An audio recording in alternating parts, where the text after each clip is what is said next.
Baby, it's your boy, Tremaine, also known as him, also known as Roberto Jenkins. So, welcome to SydeCast, the show about games, people who play them. Roberto Jenkins got y'all? Yeah. Y'all good? All right? It was good. I mean, Roberto, this is like episode 3, keep up. Got my It'll people, never not make us laugh. got my people with me. I'll let them introduce I tried. I themselves. really tried not to. I even waited to take a sip of my drink. I didn't. And then laughed while I was taking a sip of my drink. Now keep up. Keep you on your toes. The crazy part is I had another one. Oh. So I was like, you know what? Never mind. Roberto. On the fly. Roberto Jenkins. We'll find out.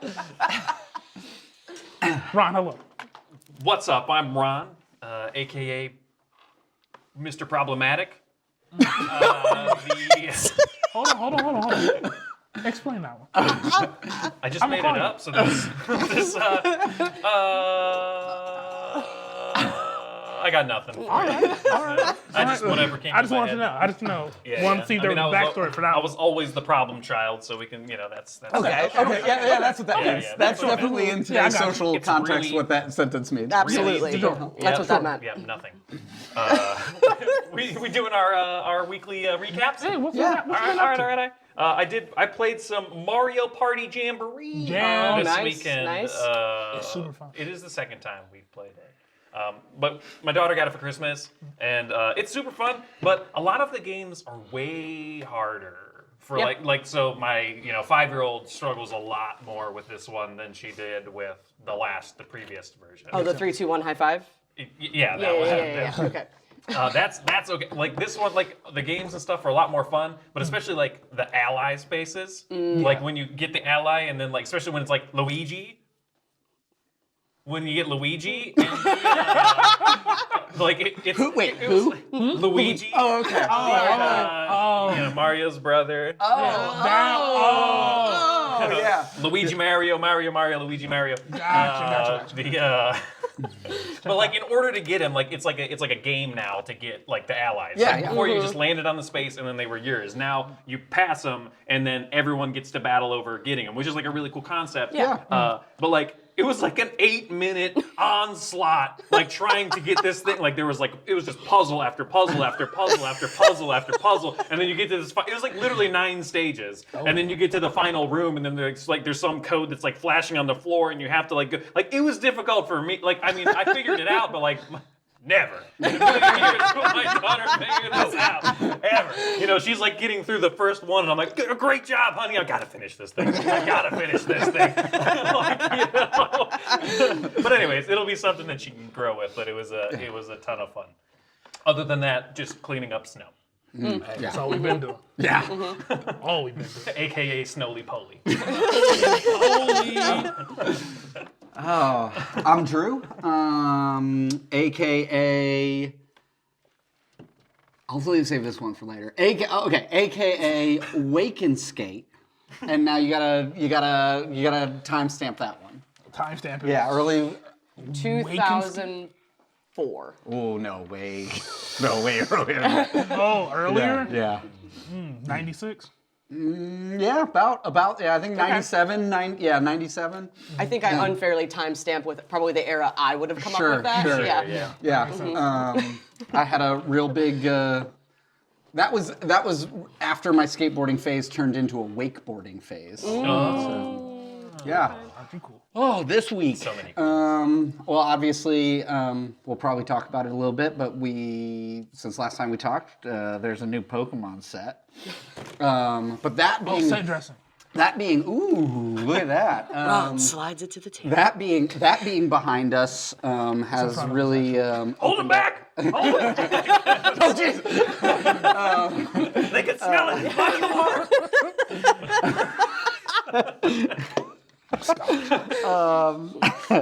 Yeah, that being behind us has been kind of like a really nice weight off of the old thought shoulders. Which unfortunately today has just been replaced with a different sort of weight. But this week, what did I play? I did. I played a little bit more of Sons of the Forest. The Okay. Poopy pants. poop in my pants. Yeah, got it. Poop pants. Continued pooping pants. God, pants continued. Gotta keep Did you buy that new game. pants? No. No. I had special pants. Oh, special pants. Yeah. Okay. Yeah, I wore the brand, but I really wore the brown You pants. wore the brown pants. So yeah, I mean that game continues to be actually really fun. I wouldn't say it's my favorite survival craft experience I've ever dealt with. You but said it wasn't casual at all. It's not casual. Okay. Yeah. I mean, it's very heavy. Like you wake up hungry. Like you know, like Yeah. so, like Yeah. it's it is every night you're going to sleep. Yeah. You're waking up hungry. It's not even remotely nice Okay, about like gotcha. the hunger, thirst mechanics, Okay. Yeah. blood, fear, all that stuff. It's like Okay. yeah. Not the blood. But on the other side of it, like it's just like the concepts you dropped onto a billionaire island with like at face value where they're doing like murder game stuff basically. And then you like realize that also the island is haunted and I guess also aliens have been there and maybe there's a dimension to portal to hell. And so like All the things. yeah, it starts There's like to a like cannibal tribe in there. there is a cannibal tribe. Yeah, that's like your first point. The first point is like that maybe all of the people that have been dropped onto this island for these billionaires to hunt have turned into like cannibalistic tribes. Okay. And then you go like into these caves and there's like mutants with like 4 arms and you're like, well, that's not normal. That's not right. I don't think you can eat enough people for that to happen. And then you like start to uncover. I'm not through it all the way, but like the stage I'm at, like we've gotten 2 alien artifacts. Okay. Anecdotally, like I think it was actually last night we were playing, and I just had this such a funny, silly experience. You know, like those night V thing, like the auto unicycles. Okay. Have you seen people ride those? It's like a chair and a unicycle, and it self-balances like a one wheel. You've seen those? Yeah. The game has like those as a mobility option. So like you can All right. find them. You know, our little tribe of 4 players has found one. And one of the players came out on the mission with us riding it. And then he like got off of it, and I just like got on it to start putzing around and just like sort of play with it. And then he unironically starts to look for it while I'm like right next to him. Oh no. And he's like, "Oh guys, I think I lost the night V." And everybody just lockstepped into like gaslighting him into the thing. But I am there on it, riding on it, like helping him look for it. Oh, dude, was it And over I was here? like, was it over here? And I'm like rolling forward. I'm like, was it over? Do you think it might have been? And he's like, no, I don't think it's over there. Until like finally, I'm just like bouncing up and down on it. Hello? And he's like, God damn it. So it's kind of like it's got both that balance. Like, yeah, it is really hardcore. It's definitely poop your pantsy, but like if you've got a good group of people, it's fun. fun and silly and it gives you lots of those opportunities. Okay. And then I poked at Marvel Rivals. Oh, you poked at it? Yeah. Damn, it that's crazy. Punisher? My phone must have been broken. I think no, I'm pretty sure I posted that I was gonna poke at it actually. But I did it at Drew hours, which means like I probably started at 1 a.m. Okay, yeah. I was yeah. 3 hours from waking up. Yeah. Yeah, I played 1 game. I went 26-1 and like 6 or something with Punisher, and then I was like, all right, I'm retired. I'm done. I don't need to do Retire on this. top I like just Jordan. Took a screenshot. we lost. Oh, yeah. You know, That's how it works. because guess what? Killing everybody on the opposite team is not the objective. Yeah. Capture that point. Yeah, and then actually just today, I haven't played it yet, but I guess we can talk about it a little bit once we have. Finspan, the new Stonemaier board game, like From the creators of Wingspan. and Wormspan. Wormspan. With dragons. If you liked birds and dragons, maybe you'll like fish. So explain this to me. So the original 2, Wingspan, and were they basically the same? Like they were both in the skies? Like is that how? Like because I saw how the fish thing is like going levels down deep. Yeah. You can either one of us doesn't matter. We don't know a ton yet. Like we have the kind of like the overlay and what this one's got to have like the level stuff and things. Like Wingspan and Wormspan kind of got, I would say, the short end of like a marketing stick to say that it's like it's Wingspan with dragons, right? Okay, right. I mean, mechanically, it's the same developers, it's the same designers, and it's the same type of engine building, card drafting game. Right. But it's mechanically different, and it works different ways. And I think there are people that are going to like Wingspan better, and there's going to be people that like Wormspan better. And I think this will be another entry into that space that will like it's interesting too, because like I feel like in today's day and age, well, they even did this with Wingspan. Like the most common thing once you have a successful game is to like release expansions. Right. Yeah. Right. Like, hey, you already own this base game. Right, yeah. We're gonna add this, and it adds a mechanic to the game that you can either play with or without. And so I think it's interesting that they're doing this like retheming and also just remechanics of the game. You have the same core game principle. Right. But and it's good and it's fun. I mean, it's so good. Yeah. But Finspan, you can get the special edition that comes with rubbery eggs in the markers. I was like, those are cool. Yeah. Yeah. No, I mean, yeah. But it takes it to a whole other level. That tactile thing is way better than cardboard pieces. Yeah, absolutely. Right, yeah. I mean, so big Wingspan house, for sure. And so all the expansions also have Wormspan. And there is an expansion, and I'm forgetting which one it is, but does change mechanically extra to Wingspan. I think it's Asia that can make it. Point is that then the whole shtick is like repopulating the habitats, and there's different habitats on the. So I'm wondering if like that will be a similar thing. In the Finspan of like, you know, ocean depths, we know there's recycling not recycling, but we know there's an issue with people not doing that, and you know, there's trash in the ocean. In case anybody didn't know, I know it's weird. Let's talk about that. Let's just make an island out of it. Yeah. So I'm wondering if maybe that could be an angle they would go for. So anyway, it's very, very exciting. I just thought it was really cool seeing like just the sheer amount of like arts on those cards. Like there's so many cards, and so many arts, and so many variables, and all this stuff. Like dang, that's deep. Yeah. Oh, that reminded me of what I was going to say too. Is like you were talking about the tactile portion there. Like when I went to Gen Con last summer, the first place I went was the Stonemeyer booth because I was like, I want nicer Wingspan parts. And yeah, so like that is, I think coming with like if you do the special edition, coming with that stuff, it does feel nicer. of course. It's more fun to play with like hefty food tokens and than like the little tiny cardboards. They've always done such a good job with that with all their games. Absolutely. Not to be like, I mean, like as a game maker, that like they're so friendly. Like they don't have to be nice to local game stores. Like they're in Walmarts, they're in Targets. Like they've got a market for their games that is big box stores. And I would say like their local game store rep, which I'm not going to dox, but I would say her name out loud if it wasn't like weird, is so attentive and so kind. She'll obviously know that I'm talking about her, but like, I mean, I write an email and I order 12 of a board game, right? 15 of a board game, not 100, like that 100. Not And filling like a warehouse. 15 minutes later, right? My question answered. Like 15 minutes, like hey Drew, I'll get this right. And she's got to be doing that like my understanding is she's doing that for every local game store in the entire country. That's great. And crazy, like, I mean, I hope you're getting paid. yeah. I mean, I believe so. My understanding is like they still operate very much so like a smaller, small company. And so it makes it really easy to support their games. It makes it really easy to get started. And also, their games are just great. The quality of their games are great. And like you said, those extra special editions, you know, Ironclad for, oh my God, now my brain just wants to call it Ironclad over and over again. So we'll just come back to that later. Expeditions. Oh, Expeditions, yes. There we go. Expeditions, worm, iron, fin, worm. There we go. Nailed it. First try. We'll edit that in post, right? Yeah. Jamie? Okay. Check the network. Yeah, so that's like gaming-wise everything that I've been up to, but yeah. Okay, cool. Yeah.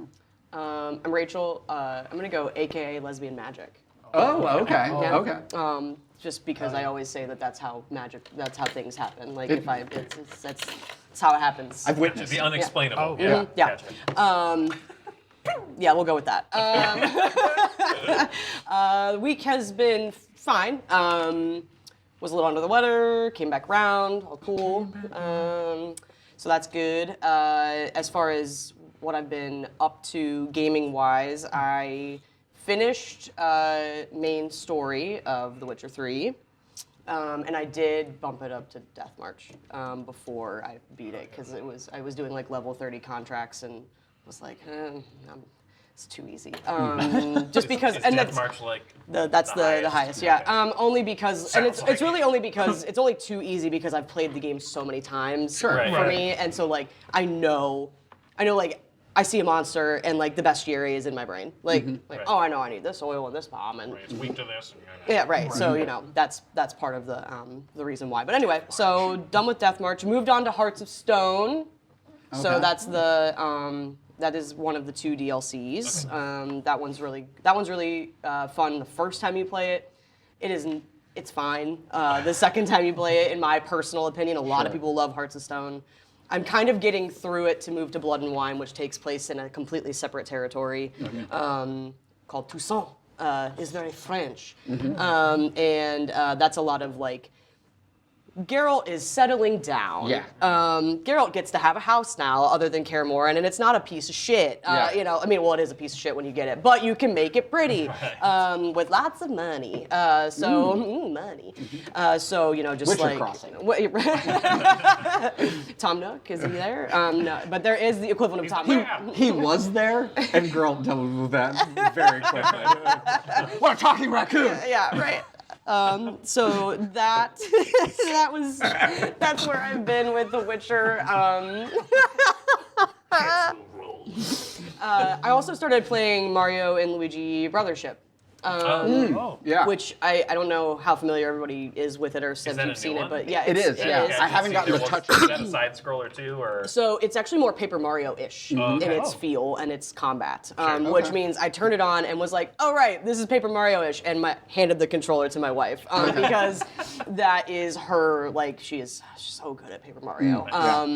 Like I was like, "Oh yeah, I know what this is." Yeah. This belongs to you, and I will watch you because it is fun for me to watch you. Yeah.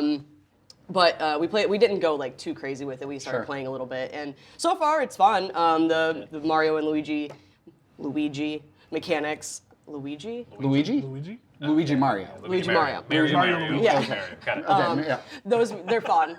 They're fun combat. There's like this, like there's the same like reel that you always see of them when they do like their little flips together Yeah, to do yeah. combat, and like so it's cute. It's a cute game. A couple puzzles that have been fun already so far. So there's that, and then I will level with you and say I downloaded Marvel Rivals. I played it for 15 minutes and went, "This is not my game." Yeah.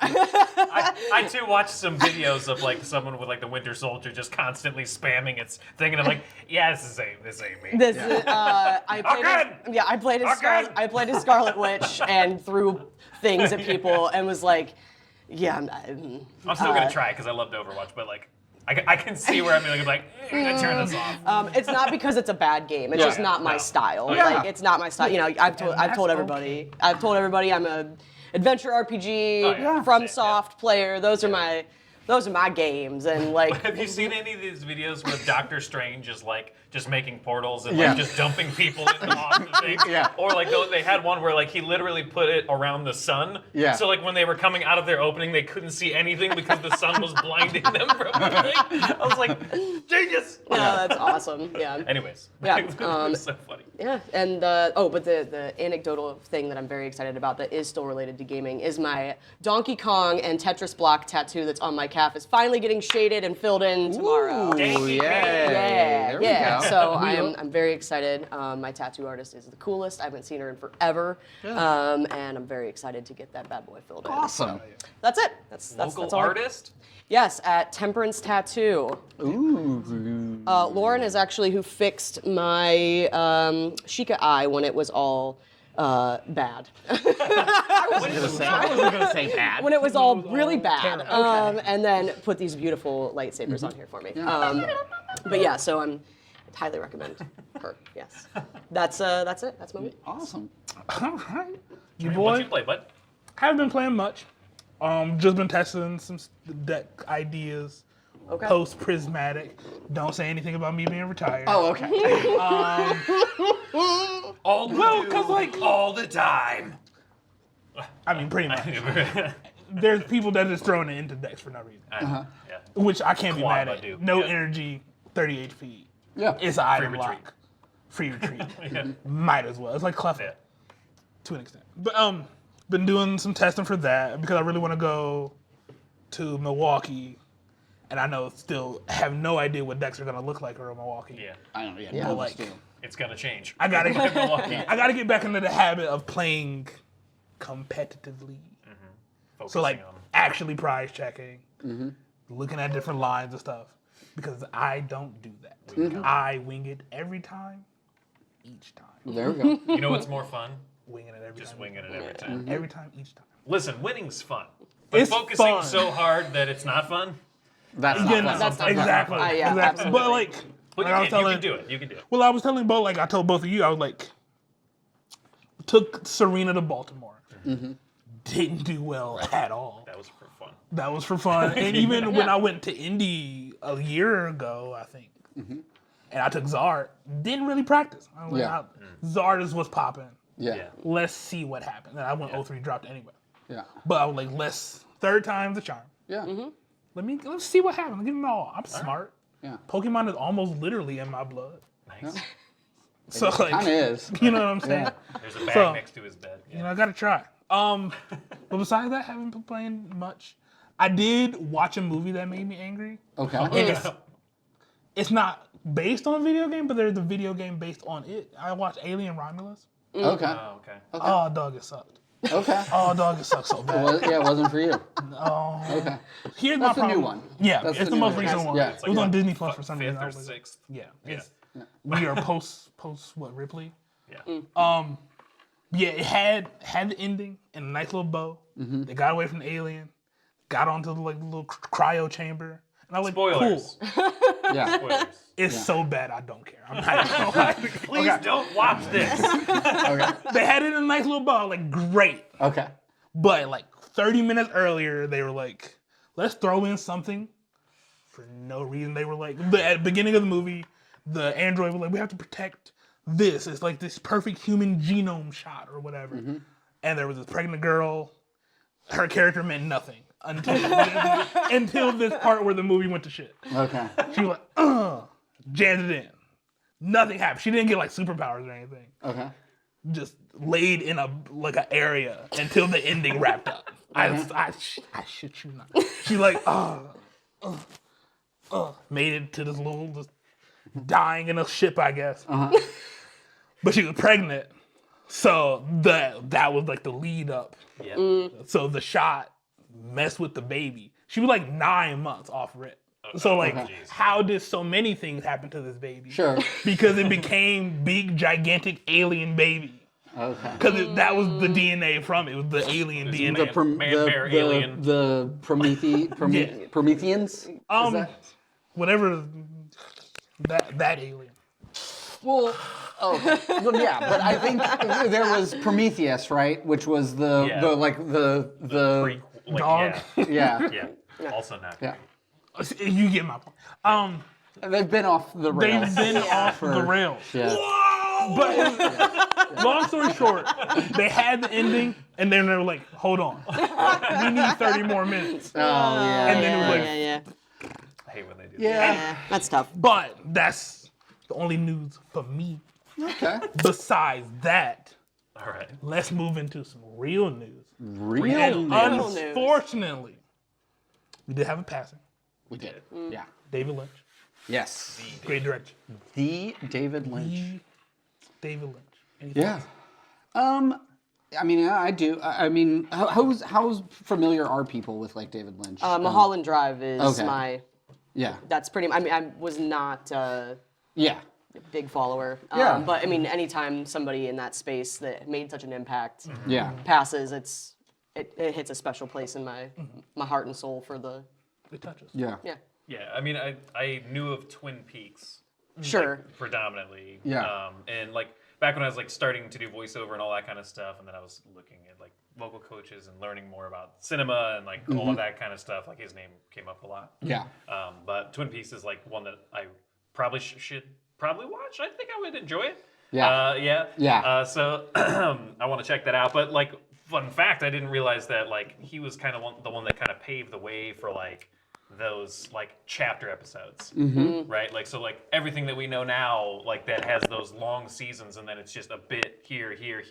Like he was kind of the one that like with Twin Peaks. Yeah. Because there's one story told over many chapters instead of many different stories told each week. Yeah, right? instead of like episodic television where like the same characters are going to go on a new adventure. Twin Peaks was the first like syndicated on-air television show where like the ending of episode 1 is the beginning of episode 2 is the beginning of like, you know, what is now just the standard, right? A mega movie. And I really think probably the only one to really like exist and be cared about until maybe like Deep Space Nine, like Star Trek Deep Space Nine, because like Next Generations, Deep Space Nine happened at the same timeline in Star Trek. Next Generations was like episodic television, like, you know, the crew goes on another adventure. Not to degrade that by any way, shape, or form. I think that that's still a fantastic format. And then Deep Space Nine was kind of that way to start off with, and then they really dug into like, which I think has a lot of the same pedigree as the Battlestar Galactica relaunch. Okay. I think a lot of the same people worked on that. Gotcha.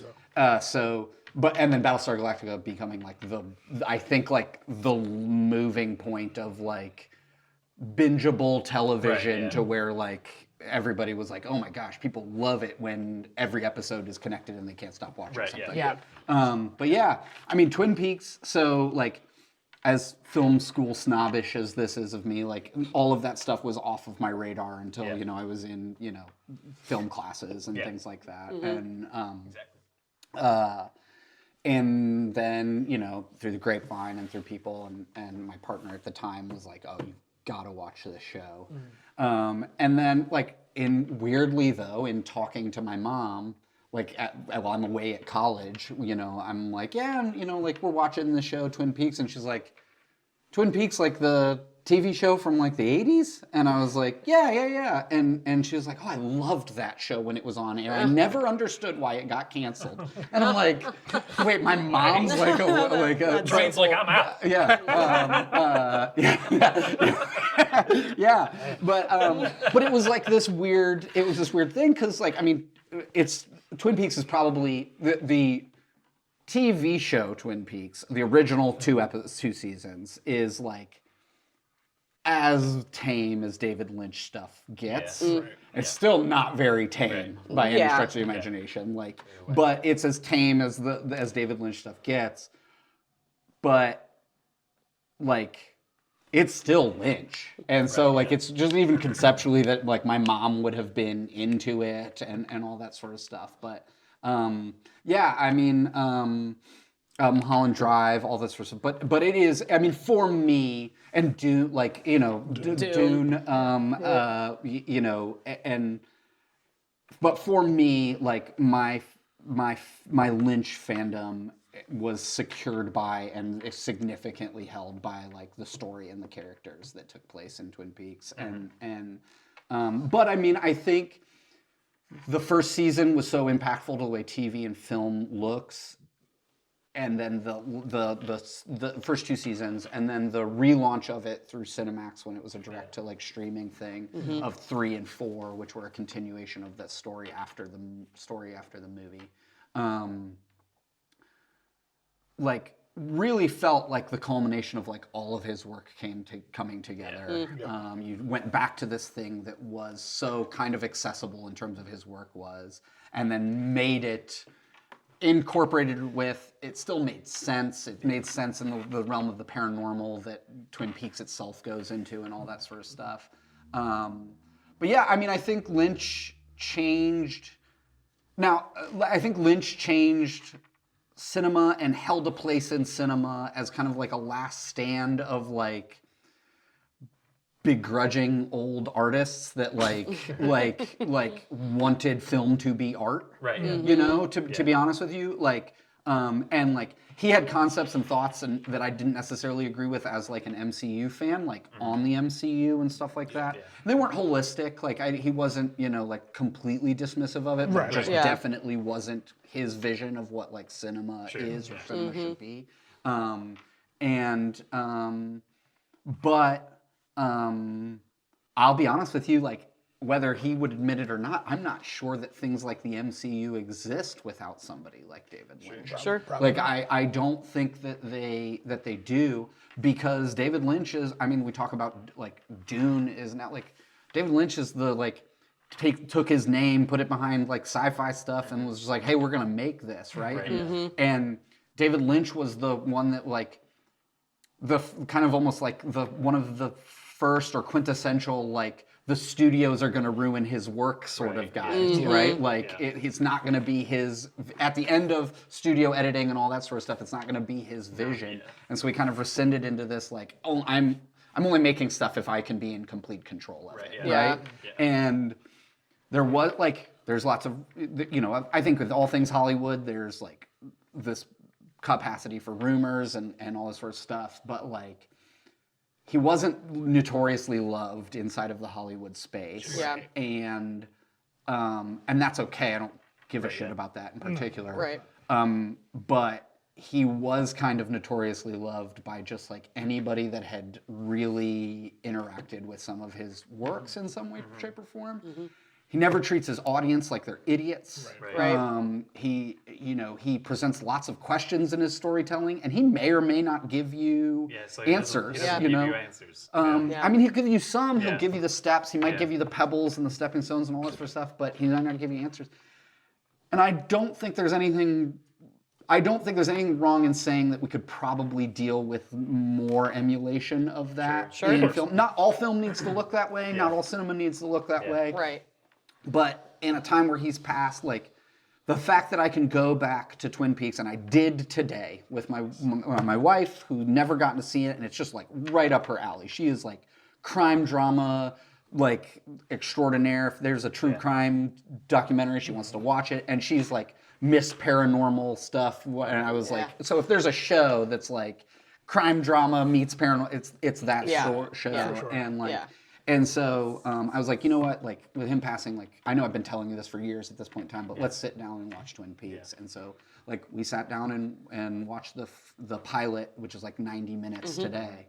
And it's like very rarely do I go back to stuff from the 80s and not like start to be able to pick it apart. And I'm going back to this and like this even the ADR and like just like stuff that should be bad isn't. And it's like stuff that you would easily go like, oh, it was the 80s, they're bad at like it's like it's just not. And the acting's good. So yeah, I mean on the list. On the list. It hurts to lose him, but I mean, you know, that's life. Right. It's better to have had. So I'm very glad that we get to experience his work in perpetuity. I liked hearing, you know, about, you know, his, you know, thought process. Like, because you could tell that he was, you know, one of those true type of artists. And he practiced, you know, transit, you know, meditation and all that stuff with all the noises and gnomes and all that kind of stuff. And he was, you know, tickling his brain and picking out those little ideas and whatever, and then just kind of running with it. And that's what, you know, made a lot of those crazy, like, just out there stuff. And I was like, man, that's just dope. But then, like, some of the interviews I saw with him, and they're like, can you explain that? He's like, no. It's just weird, you know, because you're like, I make this art, and then someone asks me to explain it. You know, it's like, that's not why I made it. Right. So that you can see it, and then your brain goes, oh, I think that means this. You know, and like, end of story. That's how it goes. And a lot of people were talking about, you know, it was just kind of that experience, like when you would go to the theater or whatever and see these things, and you just like, I think what they said was like when you left the theater, it was almost like waking up from a dream. Like, because it was so surreal. You're like, oh shit, I'm back on the ground now. Right. So I just thought it was so interesting, and I'm definitely gonna have to at least check out Twin Peaks. Yeah, especially the later seasons of Twin Peaks. I mean, that's it to a T. Like, you'll spend whatever the run times, and it's not restrained at that point in time. So he's like, just makes the episode however long the episode needs to be. Yeah. But you'll watch the episode and say it's a 45-minute episode. And if you watch it in like a group setting, you'll sit down and talk about this 45-minute episode for like 3 hours afterwards. And it's that kind of thing, right? Like, what the hell did that mean? What is this? You think it's a represent? And it's definitely like arty stuff, but like it's cool. Yeah, when it requires a debrief. Yeah. Right. Yeah. I mean, like in a good way that like fosters and I think that's like, you know, that is the beauty of the art side of film, right? Is that like I do think we get lost in that. Maybe that makes me sound snobby, but I think we get lost in like what film can be, and I do think that, to your point, David Lynch really represents that. Yeah. Also, don't fucking smoke. Thanks. That's it. Like, please stop smoking cigarettes. I know that was his thing, and I know that he was gonna die on. He did, in fact, die on that hill. But like, we know now. I know. It's just not. It's not great. I've lost too many family members to it as well. So. Yeah. So, because maybe we'd have a little bit more Lynch if he could have just. More Lynch! Damn you, Lynch! I think he referred to him as his fast pass to heaven or something like that. I can get there sooner. Punch my ticket. But anyway, so we had that. We also had official Switch announcement trailer. Official. Nintendo. I'm not saying we called it. I mean, they felt the need to put it out. Here's the thing: we talked about it, and then the next day there was one. I mean, I'm just saying. Also, on an episode that may or may not have happened, depending on what you listen to or watch this on, we also talked about cloud saves on Balatro, and then the very next day that happened. I mean, dominoes are falling. Yeah. The impact is undeniable. I mean, we up. Yeah. You know what I'm saying? Yeah. I mean, 2 for 2 is 100%. So, what's gonna come from this episode? Something good. Yikes. Moving on. Yeah. I mean, Switch 2. Switch 2, It's real. It is real. It is real. I do have one large problem. Okay. I think the Joy-Cons will break almost immediately. Really? They looked more beefy than the previous. Yeah. I don't like the connection. Oh, you're concerned about the magnetic connection? Yeah. They have a team of scientists working on this day and night. I think it'll be all right. So I did look into that. We talked about it a little bit in the Discord chat and around the announcement. And I guess at something recent, Genki had the accessory maker that has all the authorized Nintendo stuff. Yes.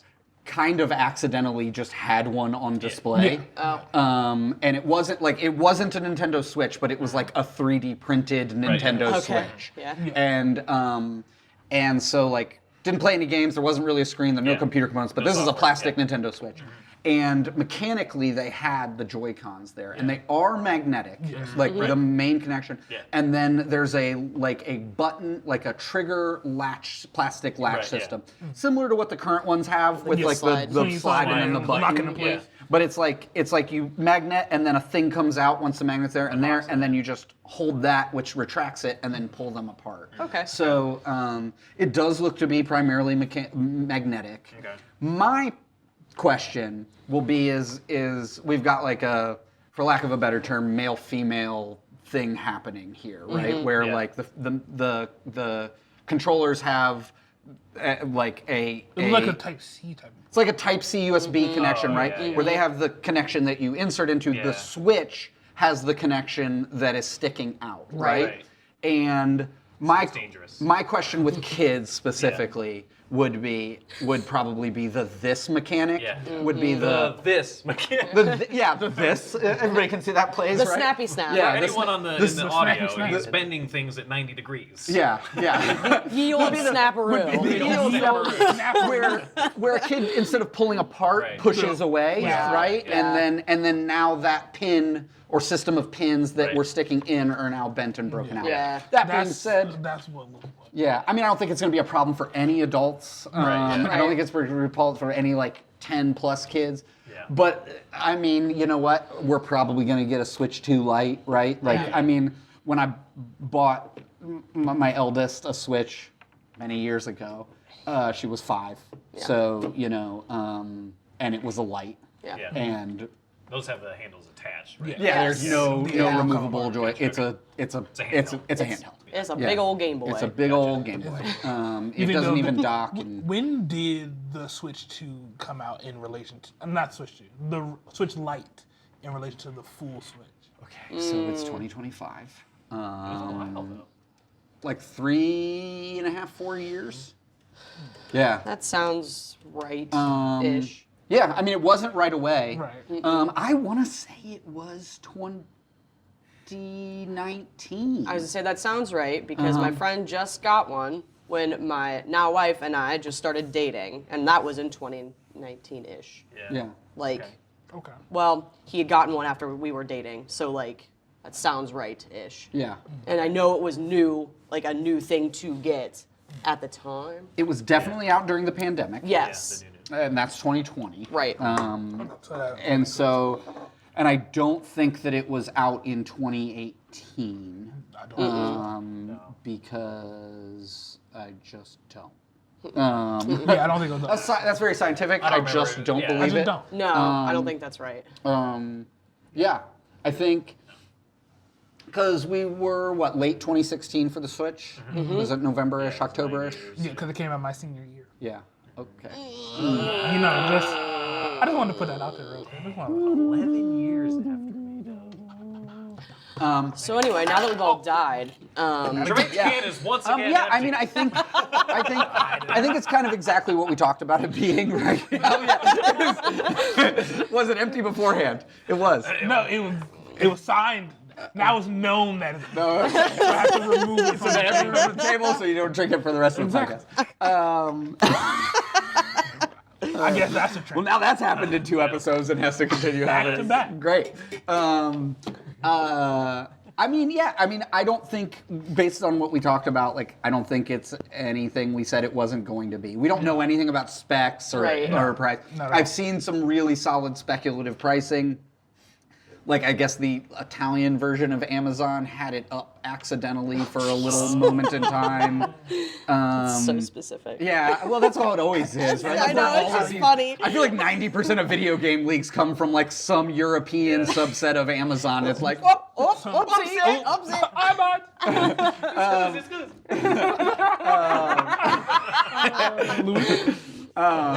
Yeah, so Luigi who?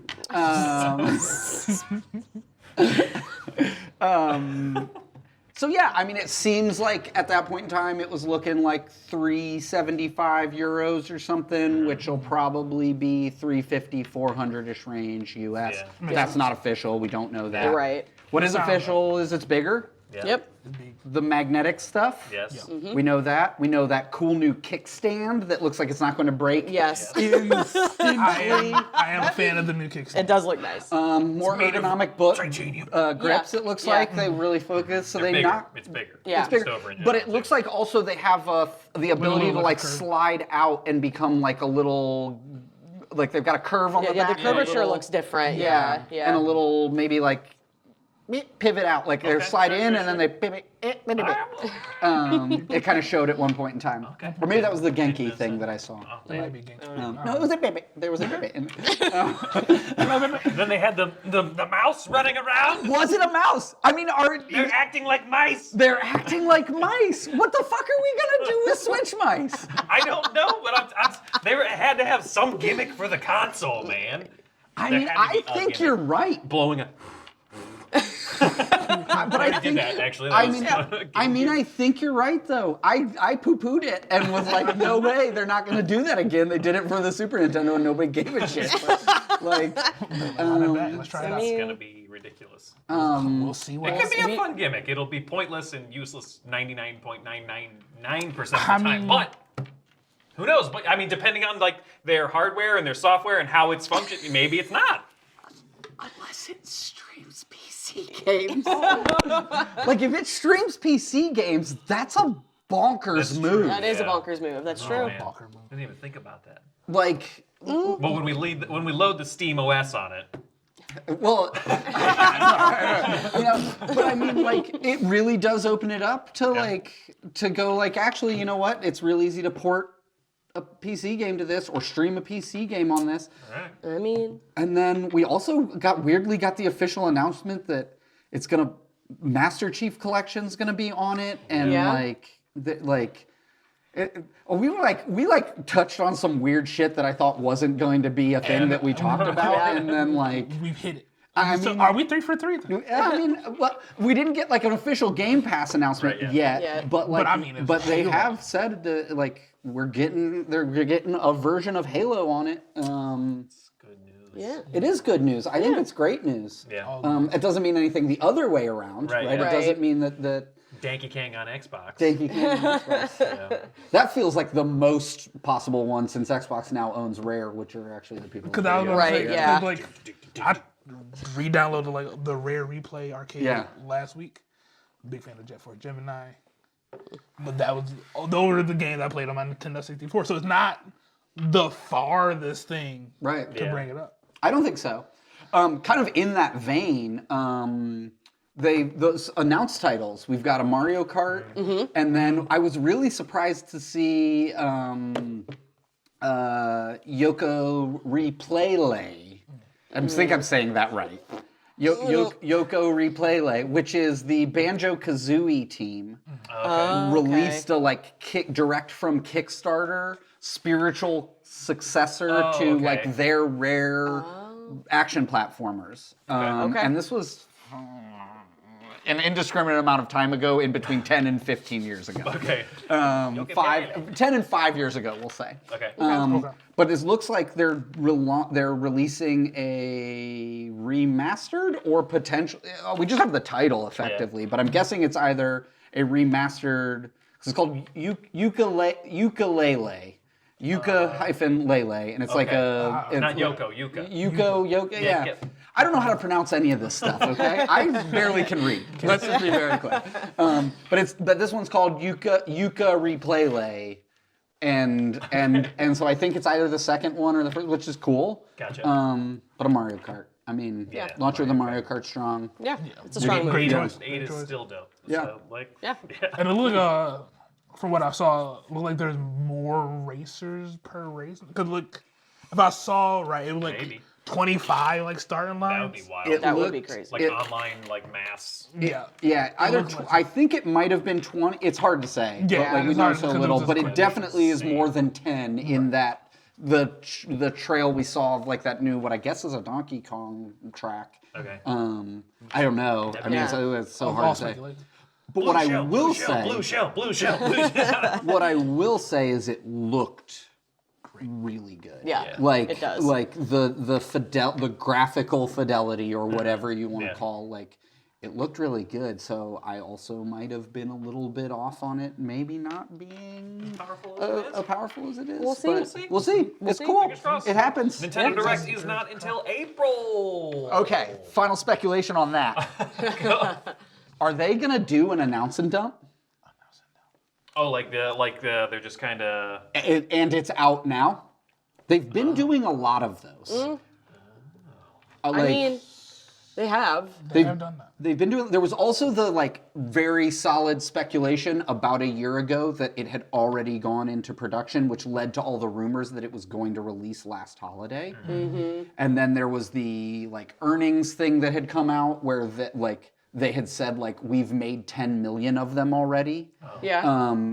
And that's because the Switch sold 13 million in its first year. Right. And so like there's this report where they're saying like we don't want it to have they like had this report I guess on the like the PlayStation problem they referred to it Yeah. as like what the loss of sales is when you can't get Yeah. access to it. Right. And so like they had all their projections, which I don't fucking understand, but like Yeah. they had their projections and then but it seems credible that these things have already been in development, that they're already in boxes. Well, I don't know. I mean, yeah, they might be, right? And maybe it was like, okay, we need to announce it before it leaks because they start arriving at Best Buys and Targets and Walmarts, and somebody's like, hey, what's this? Right?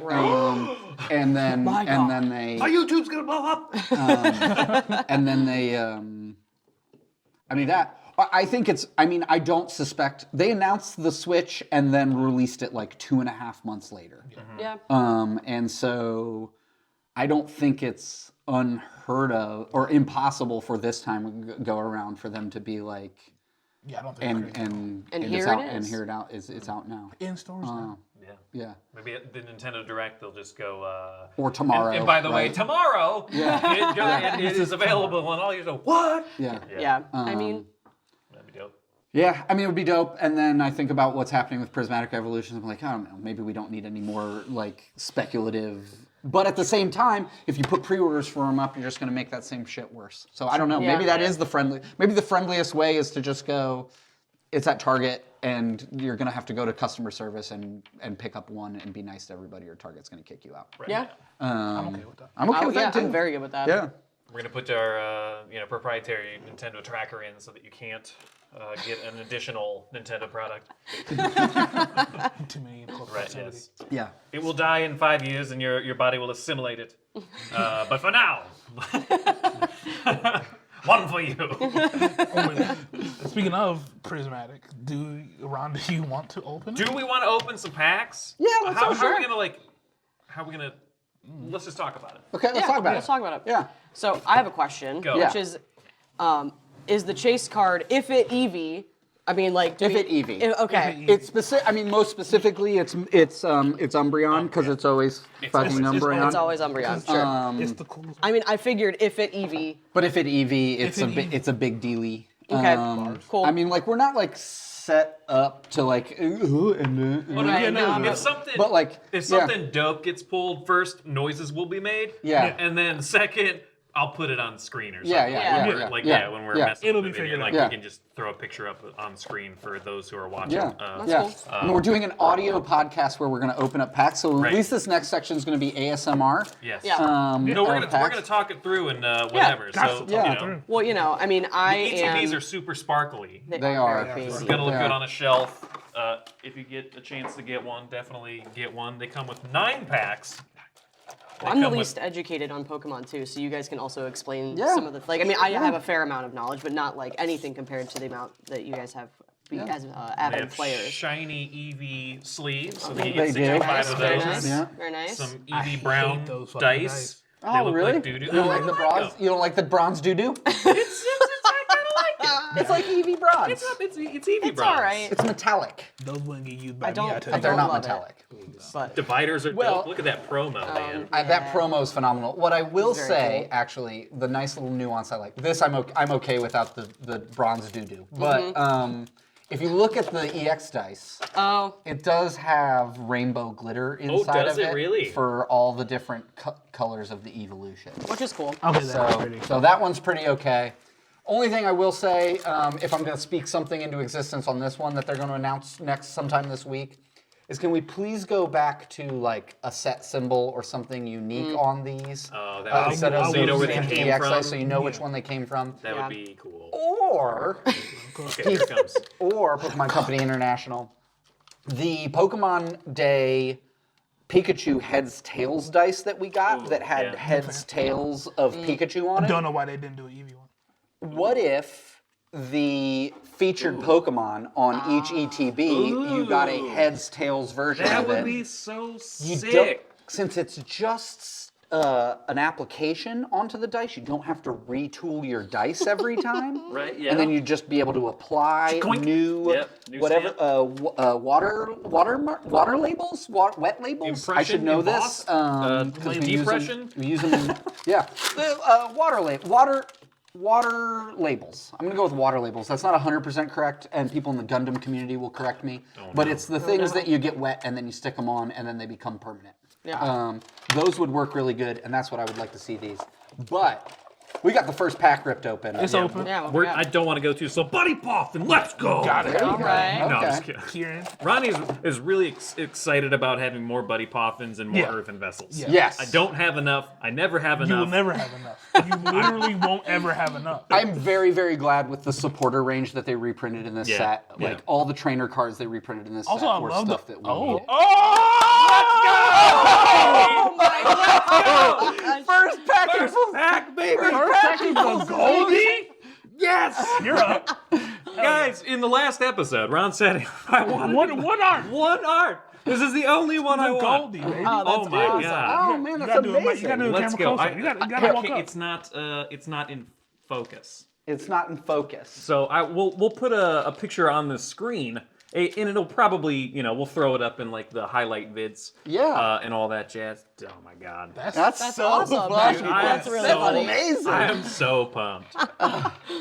And even though it's like $150, no, it's going in my deck. I'm not mad at it. Dude, it's gotta. Yeah. It's gotta gotta. support Leave it. it over. Dude, I ripped the Obsidian Flames, the Stained Glass Charizard, immediately put it in my Yeah. Charizard Yeah. deck. Like, course. I mean, we're players. I have the like, special. Well, height. We take care of them. We If take it's care a of them deck you too. don't play, then Yeah. do what you want. But But if like, it's- if it's if my your favorite favorite deck, Yeah. Yeah. only makes sense. it only absolutely. makes sense. All right, so I hope we didn't ruin the rest of the pack. Should I open that one last? I A guess. dub is a dub. Where's the okay, we'll just get the God pack in this one too, yeah? Yeah, heck yeah. Yeah. We got some Speaking into we got existence. some stuff.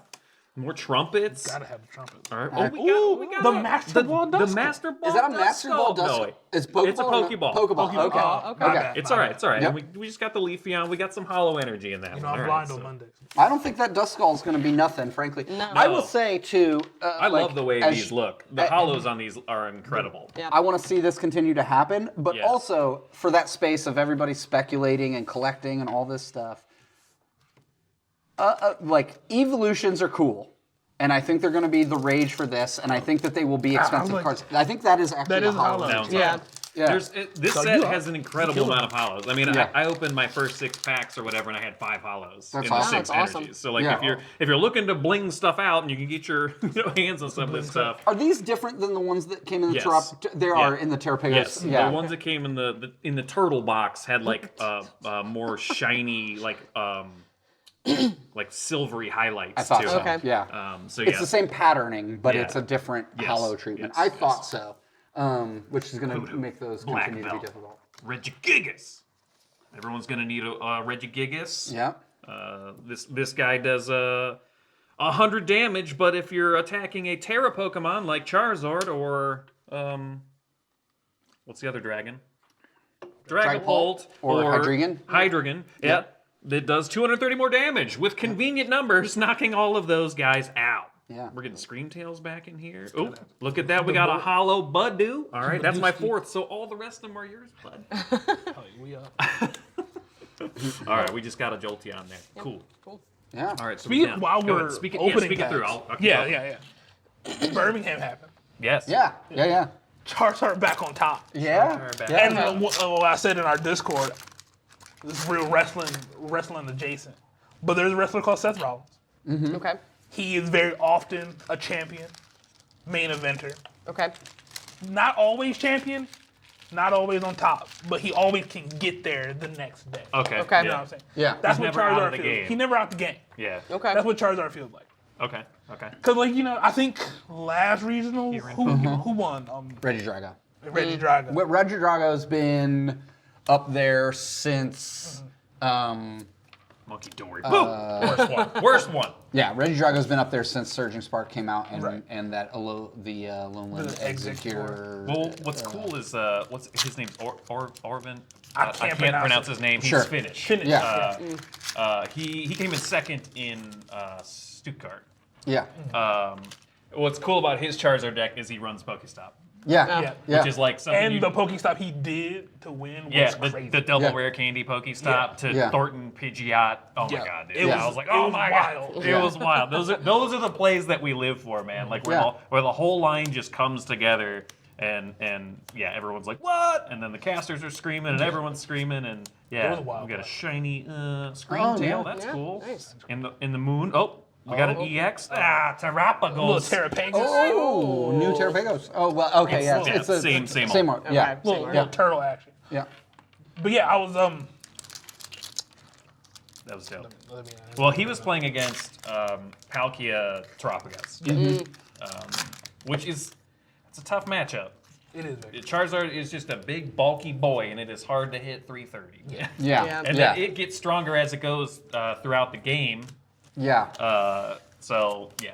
All right. Stronger as it goes, and it gets its own energy every time. Right, it Yeah. can accelerate its energy, yeah. And then you're running behind the Pidgeot engine, which gets you any card you need every freaking turn. So, yeah.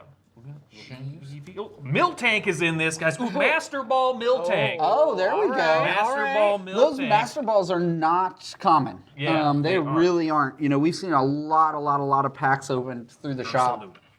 Absolutely. We sold out. But Miltank is one of those Pokemon that people just love to collect. Yeah. Like there's Miltank heads out there that just love that cow, man. Yeah, I mean, we saw a lot of packs open, and I would say, like, we only have seen slightly more Pokeballs come out versus SIRs. Like, and I mean, like, Yeah. statistically, probably, like, fractionally, like, maybe even statistically, like, not even noticeable. Like, you know, EX. Is it Leafy on EX? What do we got? It is grass. It is. Oh, that's a Dipplin. Hydrapple EX. Get out. there you go. Look at you. All right. We got some EXs. We got some pulls. Yeah. That's some good stuff. How many packs in are you? I have 2 left. You have 2 So I'm left. So seven- you're I'm 7 7 packs in. in. You got 2 Pokeball, I got a Pokeball, Pokeball, a Master Ball, 3 SIRs, a Well, not three, Hollow yeah. Energy. Yeah.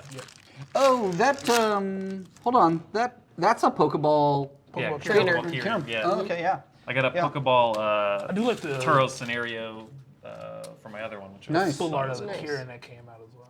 Yeah. The full art Kieran is pretty dope. Yeah. Yeah, the new Oh, yeah.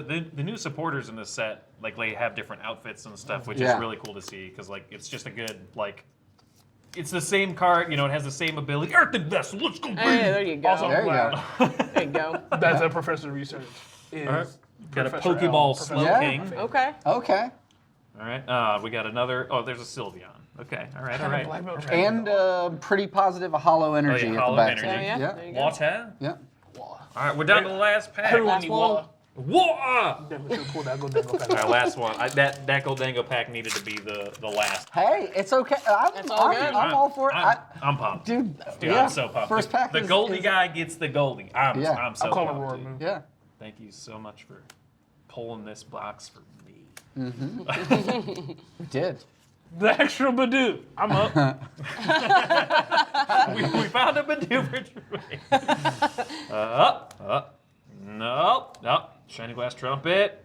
And it's a Dust Noir. Ending it out. Not hollow. Hey. Hey. Hey. I'm not mad. I'm glad to see, like, you know, some of these more expensive commons reprinted. I'm glad to see, like, some of the more expensive trainer cards being reprinted, like some common trainer cards that just didn't get enough for their use and how many there are being used and consumed. You know, like a $4 uncommon trainer card is kind of ridiculous in the Pokemon space, as even, you know, as a store owner or whatever. Sure. Like, you know, it's just nice to see those things more accessible so more decks can be built. I will say, I think when history settles on this set, those Master Ball reverse hollows are what are going to be the big thing. Because Saying I should sleeve this. well, I'm just saying, like, if you think about it, those are the first appearance of those in any English set ever. Oh, okay. You opened up how many packs? And you opened up 9 packs, Yeah, and you here, got so 1 15 SIR total, so, yeah. and 1 Master Ball. Yeah.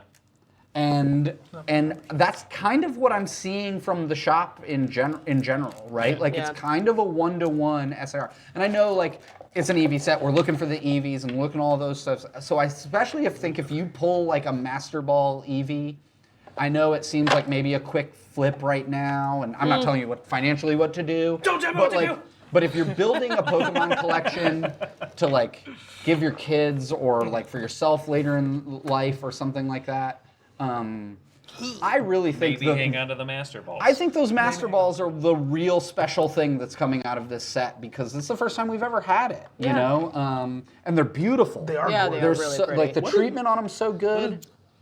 Is Miltank even playable? Let me peek. No. So No, it is not. Got it. no. I can't cook with that. The only Can't cook upside with is that that at it is colorless. You can accelerate via glass trumpet or something like that, but but overall, Yeah, I can't cook with that. Get that shit out of my kitchen. Yeah, I mean, I think talking about the regional and talking about this new variant of Charizard, right? That wins a regional, and I think the other thing that like, and I think we'll probably dedicate. We've talked about dedicating like a whole podcast to this concept, or at least a good part of another podcast, the concept of like cooking and things like that. Cooking in the kitchen. But when we're talking about like, Stay in that kitchen. I know. And while I just want to get this out there. Yeah, get it out there. Respectfully. If you're into Eevee, you into Eevee. You know what I'm saying? It be like that. I don't care about the set. Yeah. Get Eevee the fuck out my kitchen. Eevee, Leafeon, Glaceon, Umbreon, not for you. Flareon, get Jolteon, get them all out. Okay. I don't like any of them. Okay. Respectfully. Right. But that's, I just want to put that out there. Okay. All right. As a cooker myself. Okay. I mean, they look like a fun meme deck. They Like, seem fun conceptually. Right? Yeah. But like, I don't know. them all being terrible. I hate Terra as a Pokemon concept. Because I don't like the different energy type. Because I always thought that was just a dragon thing, and now it's a Terra Yeah. Pokemon thing. I will say I don't love the terrestrialized variants that we've got. We seem to switch what that meant halfway through this set. Because you're right. Like we've taken this concept that was like dragon, and now it's also Terra versions of Right. Pokemon. Yeah. And I guess like Terra, I thought was going to mean the thing from the games where you turn them into terrestrialized, which was like where you turned them into another type. Yep. Almost like an evolution or something. Right. Well, Like a- so Yeah, Scarlet and Violet, it- the game mechanic, and keep me honest here because I did bounce play it. off of Scarlet and Violet Sure. like halfway Yeah. through, but I did get to this mechanic and Yeah. stuff. You like effectively like you feed them a Terra orb of some sort, and it turns them into a different typing. Right. Like it's kind of like the Mega Evolution or the Dynamaxing of this set, which Yeah. is like, oh, my Charizard. So, hence why Charizard is a dark Pokemon, right? Takes Right. fire energy still, but he is a dark Pokemon, and he swings for darkness, and his weaknesses are what darkness are. Right. Yeah. It Yeah, feels that's more or less it. Like so when you do your Terra matchup, you are trying to also identify like if you're let's just pretend like you're going against a gym leader, and also Yeah. I'm probably not even the best person to keep you honest, but in watching my wife play mostly, it looks like your goal is to Terra into a form that is going to be extra powerful against the gym leader when they also inevitably Terra. Right. And so, but to your point, when they Terra, it changes the typing. So like, I think like some, like some fire Pokemon, it will be like that they Terra into electric. Like it's super strange. Yeah. I think it's not my favorite thing, like, compared to like some of the maxing or whatever. But well, because like it felt like that was the point at first. Because like Skeledirge is metal, but still uses fire energy. Right. I We had a believe. Reverum that went electric. The Reverum. Right. The Mewtwo that was electric would still use Psychic. Right. At some point, that was the premise. Yeah. And we lost the plot. And it started throwing energies. Well, I agree. I don't understand that. And I actually conceptually have disagreed with the way that we've used it this entire time because conceptually in the game, you pick what you're terrestrializing them into.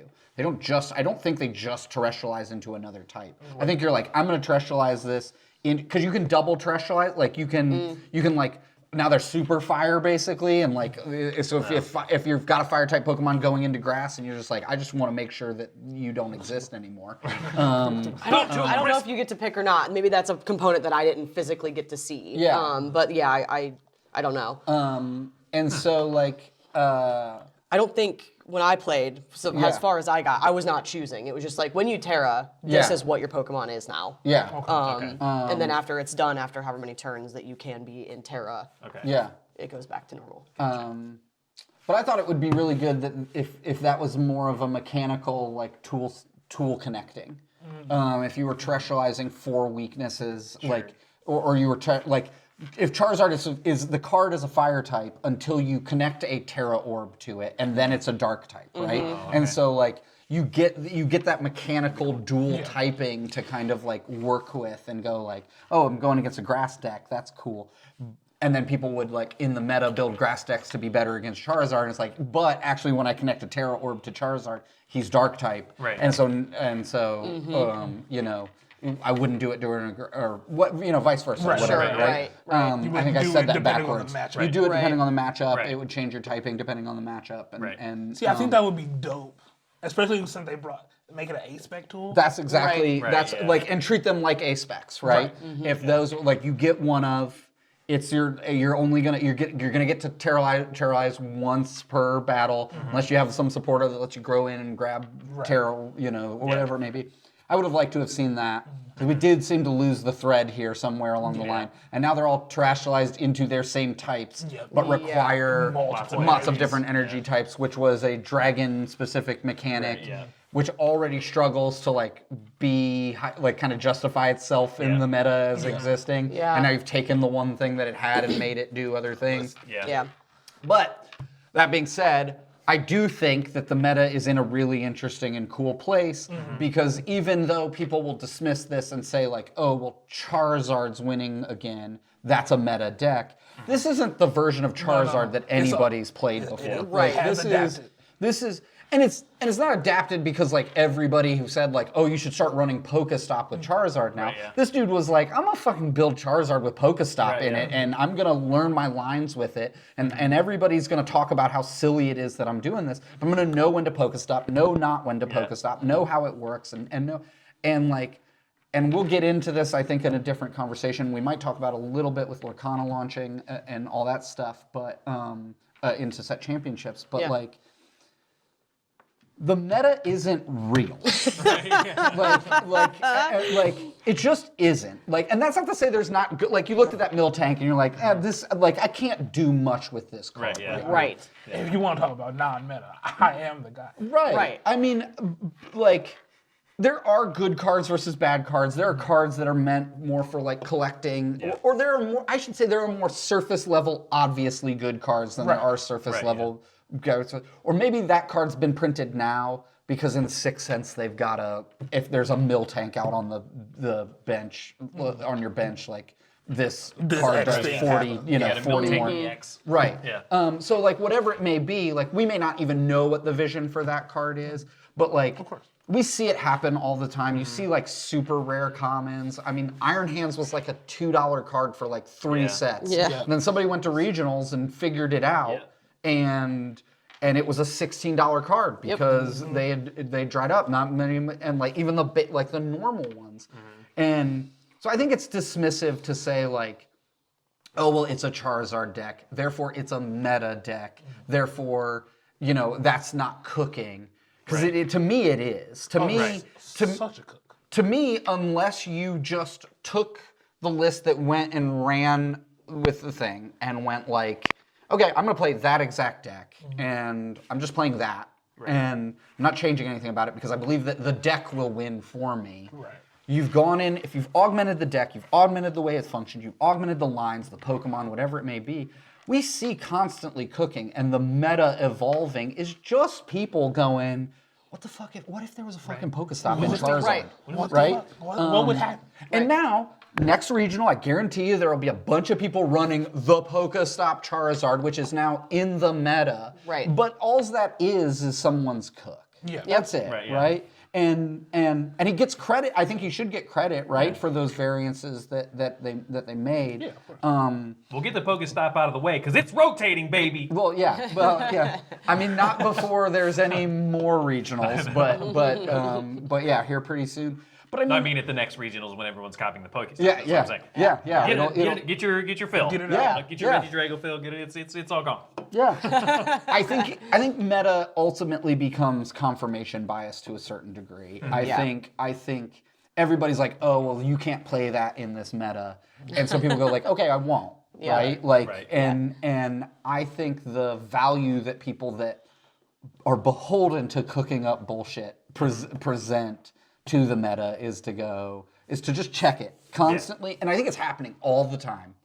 And people are like, oh, well, that was a one-off. Oh, well, that was a one-off. Oh, well, that was a one-off. Or you put a meta card in there, so it's a meta deck. Not real, Right, like, yeah. you know, it's not. Still, if you change 90% of the cards in a deck, or 60, 70% of the cards in a deck, like, you've made a new deck that's functioning differently and interestingly in a way. To be fair, his list is pretty much exactly the Just Noir, whatever, just with the Pokestops Just in with it. the Pokestops. But it's still, he's been running that Pokestop because he ran it Right. before too. So like he's just stuck with that and gotten good with that and done that. So like there's definitely nothing wrong with that. But like in this regional still had a decent breadth. So like top 8, there was 2 Charizards, 4 Terapagos, and 2 Regidrago. Yeah. Yeah, so like there was a good mix, and then one of those Terapagos was the Buffalant version, not the Palkia. Yeah. So like there was a good mix. Yeah, but that's what I'm saying. Like, even that, right? Like, well, he's running the Dusk Noir version of Charizard, and like, well, yeah, that doesn't mean that, like, that doesn't mean that you couldn't go there and just run a regular old Charizard. If you,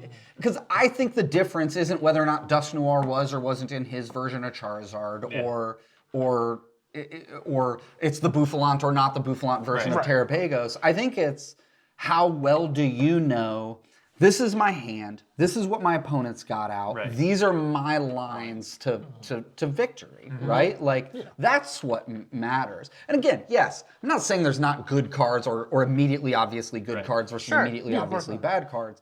It's just, how well do you know how to play your hand, your deck, your attackers, your supporters? How well do you know how to put all that stuff together to get out there? Because of course there's a standard.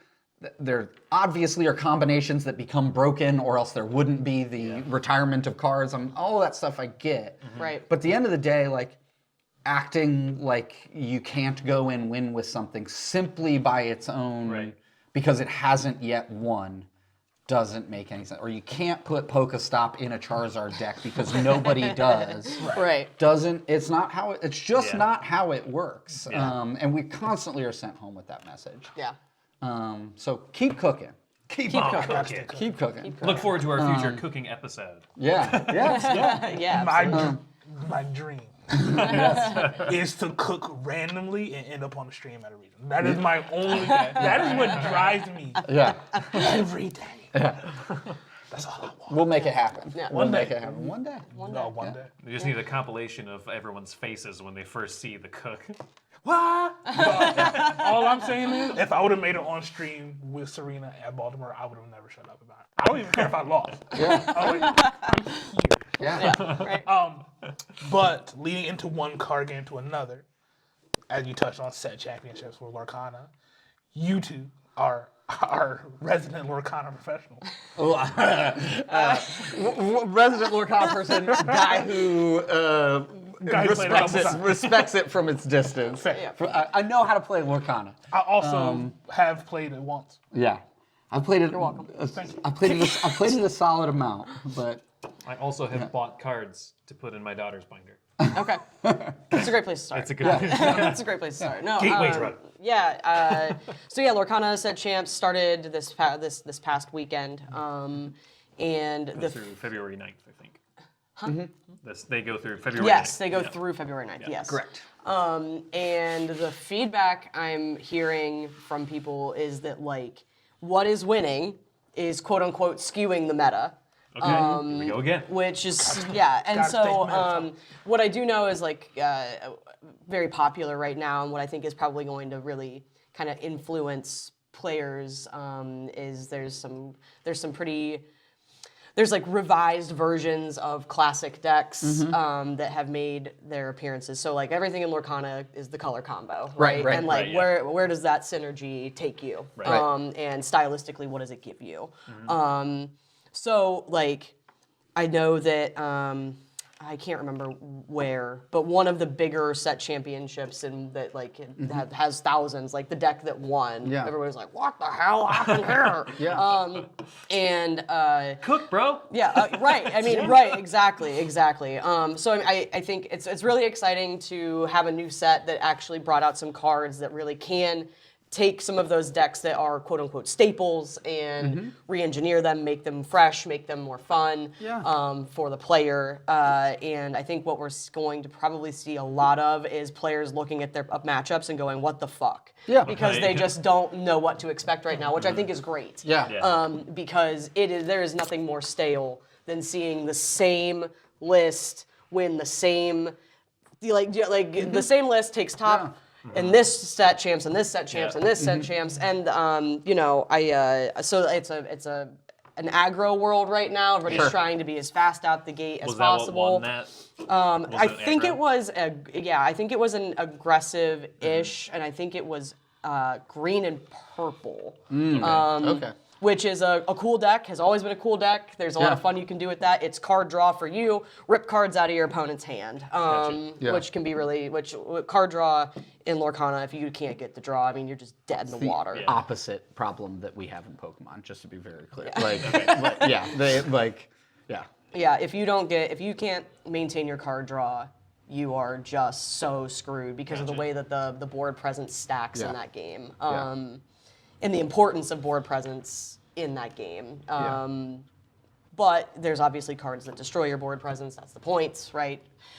So I think what we'll see a lot of, just my own personal speculation, is, like I said, a lot of matchups where people are going, "I don't know what to do with this," which again, I think is healthy and how it should be. Good. Be challenged, be confused, be uncertain of how you're going to win. That is part of the fun, and in my mind, is like, how can I actually, not walking in and going, "I have the deck that I know wins everything," And the theoretically. person sitting across from you knows exactly what's in And your they list. know what's in your deck, and they know what to do to counter it, or a lot of people will have an opposite reaction of, "I can't win against this deck," and they just white flag towel, right? Hang in there, buddy. Use your brain. You got this. Give him the old Jerry.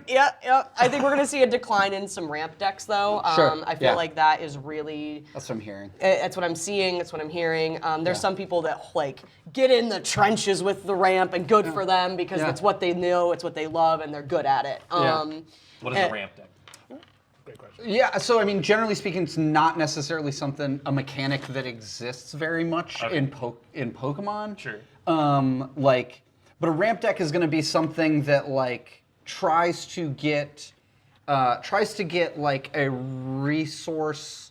The closest thing would be something that accelerates energy quickly in Pokemon, but we all try and do that because of the energy mechanic.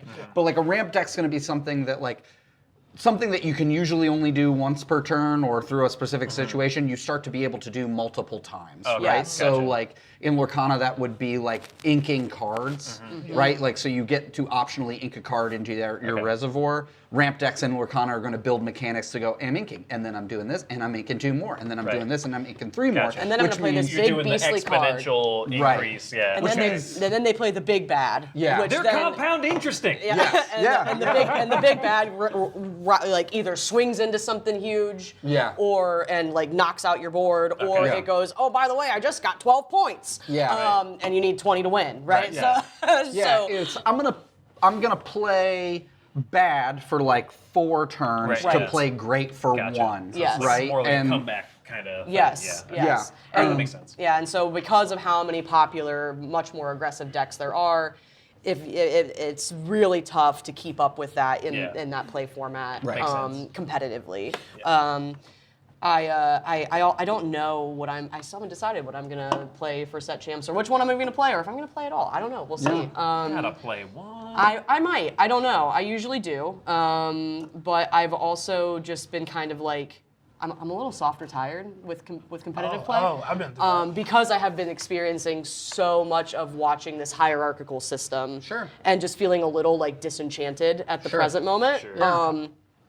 to use like I guess a Disney word. Disney even. word, yeah. You caught that? You like that? Yeah. I'm feeling a little disenchanted. No, I think it's a little bit of a it's a trying to not get too frustrated, and maintaining like the spirit of the game, right? Yeah. And I'm not an extremely competitive person by nature, which is also makes it a weird place to enter a competitive space. Sure. Yeah. Right. So like. We're there. I started playing Lorcana to have something to do with my wife, because we're both Disney. Like she's a big Disney person. I like Disney a fair amount, and we were like, "Yeah, it's a card game. Yeah.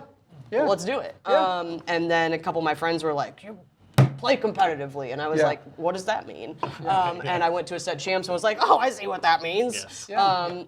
But anyway, what also I think is really interesting, and I want to circle back to like the conversation about this, is that like a lot of the trend in this, there's this color combo of yellow and gray. Yes. Okay. Yeah. Yep. And that is like a hot deck. Yes. It is a hot deck, and it's a good deck. Yes. Undeniably. Yeah. What's funny is that a lot of people are saying the deck that it was born of, so the original deck is called Steel Songs, which is basically just a way for you to do damage without paying for it with your reservoir down here. It lets your characters deal the damage out instead. Interesting. Yeah. Okay. And that deck crushed things a lot for a long time. And so people are saying like, oh, well, the Steel Songs just isn't competitive now. But if you go to Ravensburger's website and look at their stats, like classic Steel Songs is still just mopping the floor. Which is crazy and interesting. And a lot of the classic color combinations are still extremely viable. I saw somebody that titled their deck "Who Needs Set 6" and and played a set champs and did really well. And didn't use a single set 6 card in this set championship. So it's an interesting time, and this game is so new, right?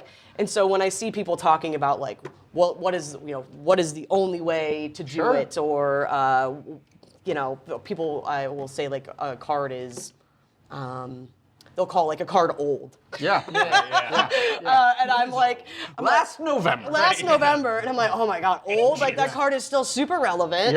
It still works really well, as evidenced by the fact that you used it and it performed well, right? So we're in an interesting time. It'll be interesting here to watch the decks that come in.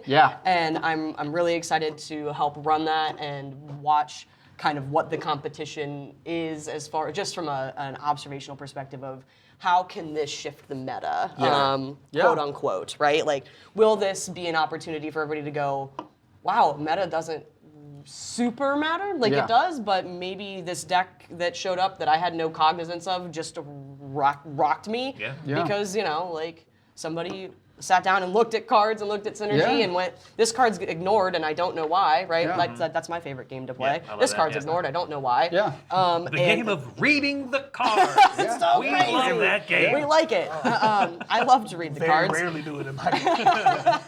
But yeah, so it's an exciting time for the shop, I think, to see some of these changes in that landscape too, in Lorcana as well. So I'm excited. Now, what are these people winning from these set championships? Is there like a set prize? It depends a little bit, depending on like how big of a tournament. Not like the amount of, but like is there like a main? It's equivalent to like in Pokemon terms, like a cup. Right? Okay. So it's quarterly, happening at the local level for the most part, right? There are like these weird like pseudo regionals that are being formed around them. But then But Ravensburger's like also trying to do their own like actual regional thing. But it's I mean what we get like as a shop is we get a set of mats and a set of promo cards. Which are they're like specific for that set, for the set championships, versions of a chase card from the set. Well, it's a card from the set. It's a card from the set. I saw a Mirabelle. Yes. The Mirabelle Madrigal. Yeah. And that was last set championship. That was my card. first and only thus far set champ card that I got so far. There you go. That's top 8. Okay. Yeah. So they did a Stitch, and then they did an Ursula. They've done a Stitch. They've done an Ursula. They've done Mirabelle. They've done. There's 2 that I'm obviously missing. Because I don't think set 1 had set championships. Set 1 did not have a set championship. I don't even know if set 2 had set championships, but maybe they did. Stitch was Inkland's. Stitch was Stink- Inkland's. Stink was Stitchland's. Yes, that's Stink correct. was That makes Itchland's. Stink was Itchland's. Stitch Yeah. was Inkland's. Yeah. Yes. And then We're speaking Ursula Big was Lad. Ursula's Return. Yeah, Ursula's Yeah. Return. That makes sense. That And checks out. then Yep. Mirabelle, and then now It'll be Scar. Scar. Yep. Yes. Scarpe Diem. Scar's cool. Scarpe Diem. Yeah. Yeah. I mean, our shop Lorcana hero. There. Oh, it made an appearance. The water. The water's here. Yeah. Our resident shop super competitor went to 2 this weekend, a Fridays or a Saturday Sunday back to back. Won both of them. Do you know what deck Josh is playing? If I had to guess, it's Do you either want to give it away? Well, everybody in the local area knows at this point in time, Yeah. and I don't actually know how many more he'll go to having just back to back. Just I know thrashing that Erin is playing the Amber Steel She is aggro. playing Amber Steel aggro. I know And that. if I were speculating, based on one of the things that's really back again, Yeah. is the Ruby Purple is really I think that's what he was playing, but he was playing like a weird line in it that everybody was like, "Why are you playing it?" Because that's his thing. His thing is Because like, win. well, no, he's very new to like TCGs in general. He's not new to being hyper competitive, and Okay. he's not new to like math and data. Those are like his really big strong suits. And so like he usually takes like somebody's deck list and then rips like 8 cards out of Yeah. them and goes, "These are the 8 that would actually make this deck really good." Gotcha. Yeah. And so like half of the time when he's playing competitively here, I hear him like, I'll be like, "Why are you running that?" And he'll be like, "Here's why," blah, blah, blah, blah, Yeah. and I Right, won. yeah. And I do yeah. that same thing, but the 8 cards they take out make the deck significantly worse. Yeah, I do. Me too. Yeah, I'm on that end I of cooking as understand well. Like yeah. the concept seems cool. Yeah. Yeah. But in practice, no. Yeah. But I know like as of Friday he was like, "I don't know what I'm gonna play." Yeah. Yeah. And every other set he's been like just drilling a set. Like he's been like, "This is what I'm playing for set championship, so I'm gonna play it for 5 weeks ahead of time, so I know all of my Say lines." that's Yeah. pretty good. Yeah. So Yeah. I think His 'cause- wife came in second too in one of them? yeah, they Yes. went. So on Saturday, they went to a local shop here. Came first, second. So funny thing. Congratulations, Yeah, guys. yeah, Josh and E. Nice Congratulations. Josh is one of my best friends. Was in my wedding party, and I love him dearly. He's got the same beard. He is a fierce competitor. Yes. Like a fierce competitor. And so they sat down. His wife came in second. He came in first. They sit down for the championship mat. And she's like, "We could just go home, right? Like, you could just concede and we could go home." And he looked her in the eyes and said, "You married the wrong dude. We're playing this out." And like, We are not married for the next half and hour. like, and so, match is over? yeah, and like, you know, so Proceeded to beat her. yeah, proceeded to take first from her, and so, but you know, I will say like, it's been really cool to see them take on hobbies or the hobbies in the space. They're both new to like. I mean, E is new to like all nerd culture stuff. Just to be super clear, he's not. He's. I met him through the gym space. I met him through like being fit, and one of the fun stories I'll tell is. You know, he was very much so kicking my ass competitively in everything gym. All of his lifts were stronger than me. All of his times were better than me. All of that sort of stuff. He's a big guy. He's very good, very competitive.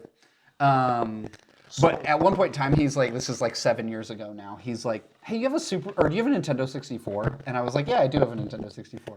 And he was like, you want to like get together sometime and play Mario Kart? I was like, I would love nothing more than to finally do something in my space that I will be better than you at. Welcome to my realm. And he was like, "Oh, you think so?" And I was like, "Yeah, I fucking know so. Look at you. Look at me.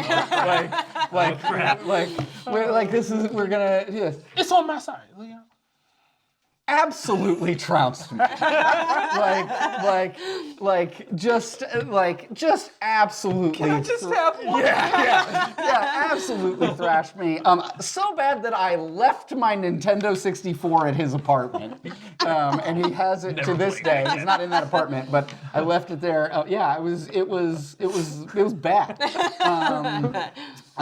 So he to me now. it was one of those we talked about like masking and like tiered things, and it was like he presents so much on the jock side of things, or like as this sports athletes guy that he's got this black and white like lion tattooed on his arm, and you're like, okay, yeah, it's like it's a fucking Lion King tattoo, it was such a cool experience and like a moving forward in our friendship where it was like I mispegged you and I'm an idiot and it was cool. And so when he started getting involved in this space, I knew that it was probably creating a monster in some ways, just from a competitive side. But I think it's also been really cool for him to have like another hobby moving into fatherhood and moving into all that sort of stuff. So it's really cool. I mean, I think that's the beautiful side. We talked a little bit last episode about like the bad space of where a lot of TCGs are, especially where Pokemon is. But I think the beautiful side is that like when your friends say like, you should play competitively. Yeah. Because I do think the meta is BS, and I do think that there's probably plenty of toxic stuff that we could talk about in terms of competitive games. Yeah. But what I will say is like that casual competitive space all the way into like regionals and worlds and like the accessibility, like you have some incredibly smart people, incredibly dedicated, incredibly hardworking and thoughtful in terms of the way that we're playing this game, but also like open and accepting and fun, and like it does, like you said, it feels good to win competitively. Just not at the expense of having fun. I don't think when you take it to the level of like being such a jerk that you're not having fun, or being a jerk to yourself that you're not having fun, or being so hard on yourself that you're not having fun. Yeah. But man, it feels really good to like get out, give it your best. Like, my regional experience that we shared together at Baltimore, middling. I think I went at 9 games. I think I went 4-1-4. But my 4 wins weren't early enough to like. I should have dropped.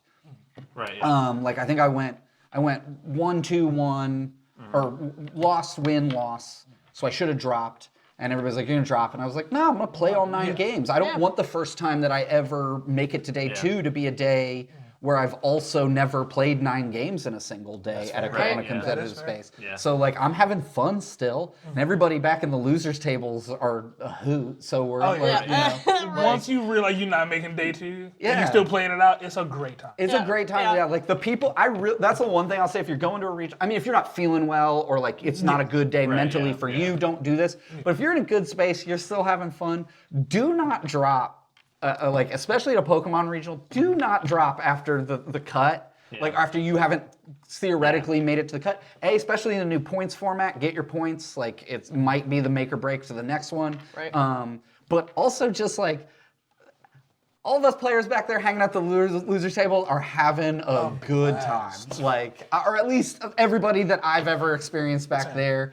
We know we're not making it. The pressure's off, and it's just like, let's see what silly shit we all brought here, and let's have some fun. It feels like I'm just after you get to that point. Yeah, it feels like just casual play. Yeah, it does, but it's at a competitive level, and you're playing against good people who are playing good decks that they like. Even the off-meta stuff, you learn a bunch of stuff from all those wins and losses that you have. To use like Baltimore as an example. I stopped playing Town Store Index because of Baltimore. Yeah. It kept shooting me in the foot. Yeah.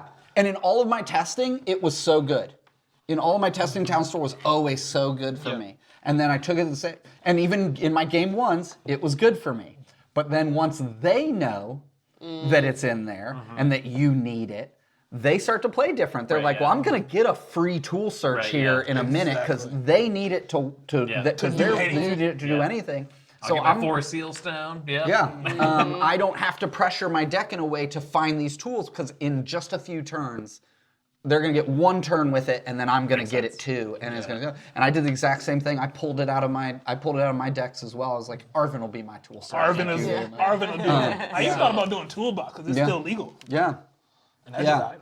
Yeah, I did the same. Learned literally the exact same message in the exact same thing in the exact same way. But which you were playing like a future box. I was playing like I had built like a Oops All Future. It was an Oops All Future. Yeah, it was at the time. Nobody was really playing Iron Leaves, and so I was playing primarily an Iron Leaves, Iron Hands attacking deck. And so I'd get Iron Hands out early. I'd accelerate energy with Miraidon into Iron Hands and my benched Iron Crowns, and I was having a lot of success game 1 with it. I just really wasn't putting game 2s and game 3s together consistently. I think I won almost all. I won every game 1 except for my round 8 matchup. Every game 1 I won, and so. But basically, Iron Hands goes out. He's obviously the big target. I try and build 2 of those up. They see what's happening. It's a future box deck, right? And then the Iron Crowns are out there on the leaves. And then you get 1 or 2 attacks off with Iron Hands. They deal with 1 Iron Hands. And then Iron Leaves comes out, accelerates the energy to itself. It's swinging at like 280 or something at that point in time with everything that it's got going on it. With the crowns and everything going on it. And they're like, oh, crap, I have to like deal with that too. But what they then started to do was pick off anything you put grass energy on, because they're like, okay, I know what the swing is.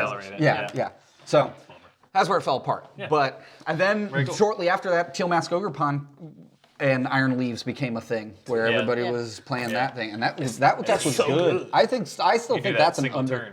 I still think that deck's overlooked. But anyway, it doesn't hit hard. It doesn't hit as hard as Lorcana side. No. I think set championships are going on now. I'm really excited what the next, what the fully evolved state of Lorcana. I think it's safe-ish to say now Lorcana's not going anywhere. I don't think it's going anywhere. No. I think the best indicator of that is movie promos. As weird as that sounds, it's a very Pokemon. I think Disney looked at what Pokemon did with the Wizards relationship, with the launch, and are just going, let's do that. They're the only. I think they just looked like Disney went like, okay, who's bigger than us? And somebody was like, or somebody at Disney was like, no one's bigger than Disney, and then somebody had to come in and be like, sir, I'm sorry. I'm really sorry to tell you. The Pokemon Company International exists, and they have the largest IP of all time, and I'm so sorry, sir. And they're like, what was that? A card game? How do we not have the biggest card game? We must fix this immediately. And so I feel like that's kind of the vibe, and they just went oh, let's do that, and that way. And so my first take of it as being a store owner when it first came out was it's it's gonna be another one of these that is like a branded thing that they're like, oh, let's dip in the TCG space and see what's going on. And for whatever reason, for whatever it means, and maybe it's because it's a part of my adolescence, early adulthood, growing up, is seeing a movie promo tie-in go hey kid, take this card home and learn about it with you. Right. Yeah. Going into movie theaters and seeing people handed Lorcana cards with Moana 2 presents a Disney buy-in to this existing, I wanted it when I got it. I didn't know they would give it away. Release date probably. I think it was a while supplies last thing. And supplies did not. They're not going to put it in the VHS case. Supplies did not last. And so I think that to me was Disney is backing this. Right. This is not just they're trying. This is not just you can have our IP, try and make your little card game. Right. This is who's going to make our card game until in 5 years when we take it over and make it ourselves. Sorry, Ravensburger, if I have upset you with that reality. It's probably on its way. Crap. Did we just speak another thing into existence? That's the problem. And so tomorrow, if that happens tomorrow. Okay, wait. Okay, if it does. Okay, wait. If it does, we might have a lot more people listening to this podcast by episode 4. We're going to be checking the back rooms for time machines and Nikola Tesla and all that stuff.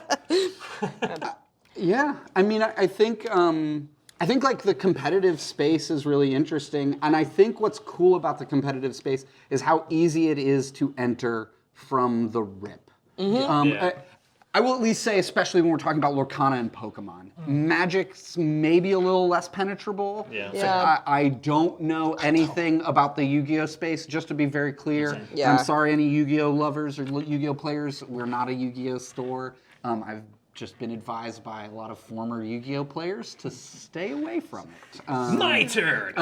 Yeah. I play Pot of Greed. You have to wear the armband? Yes. Yeah, I think so. I would. I mean, this side, right? Because you're using this. Yeah. Yeah, I mean, I think like that pipeline from like casual first play to, like I said, Josh is like less than a year new, into doing this, right? I mean, me too. Yeah, I mean, 100%.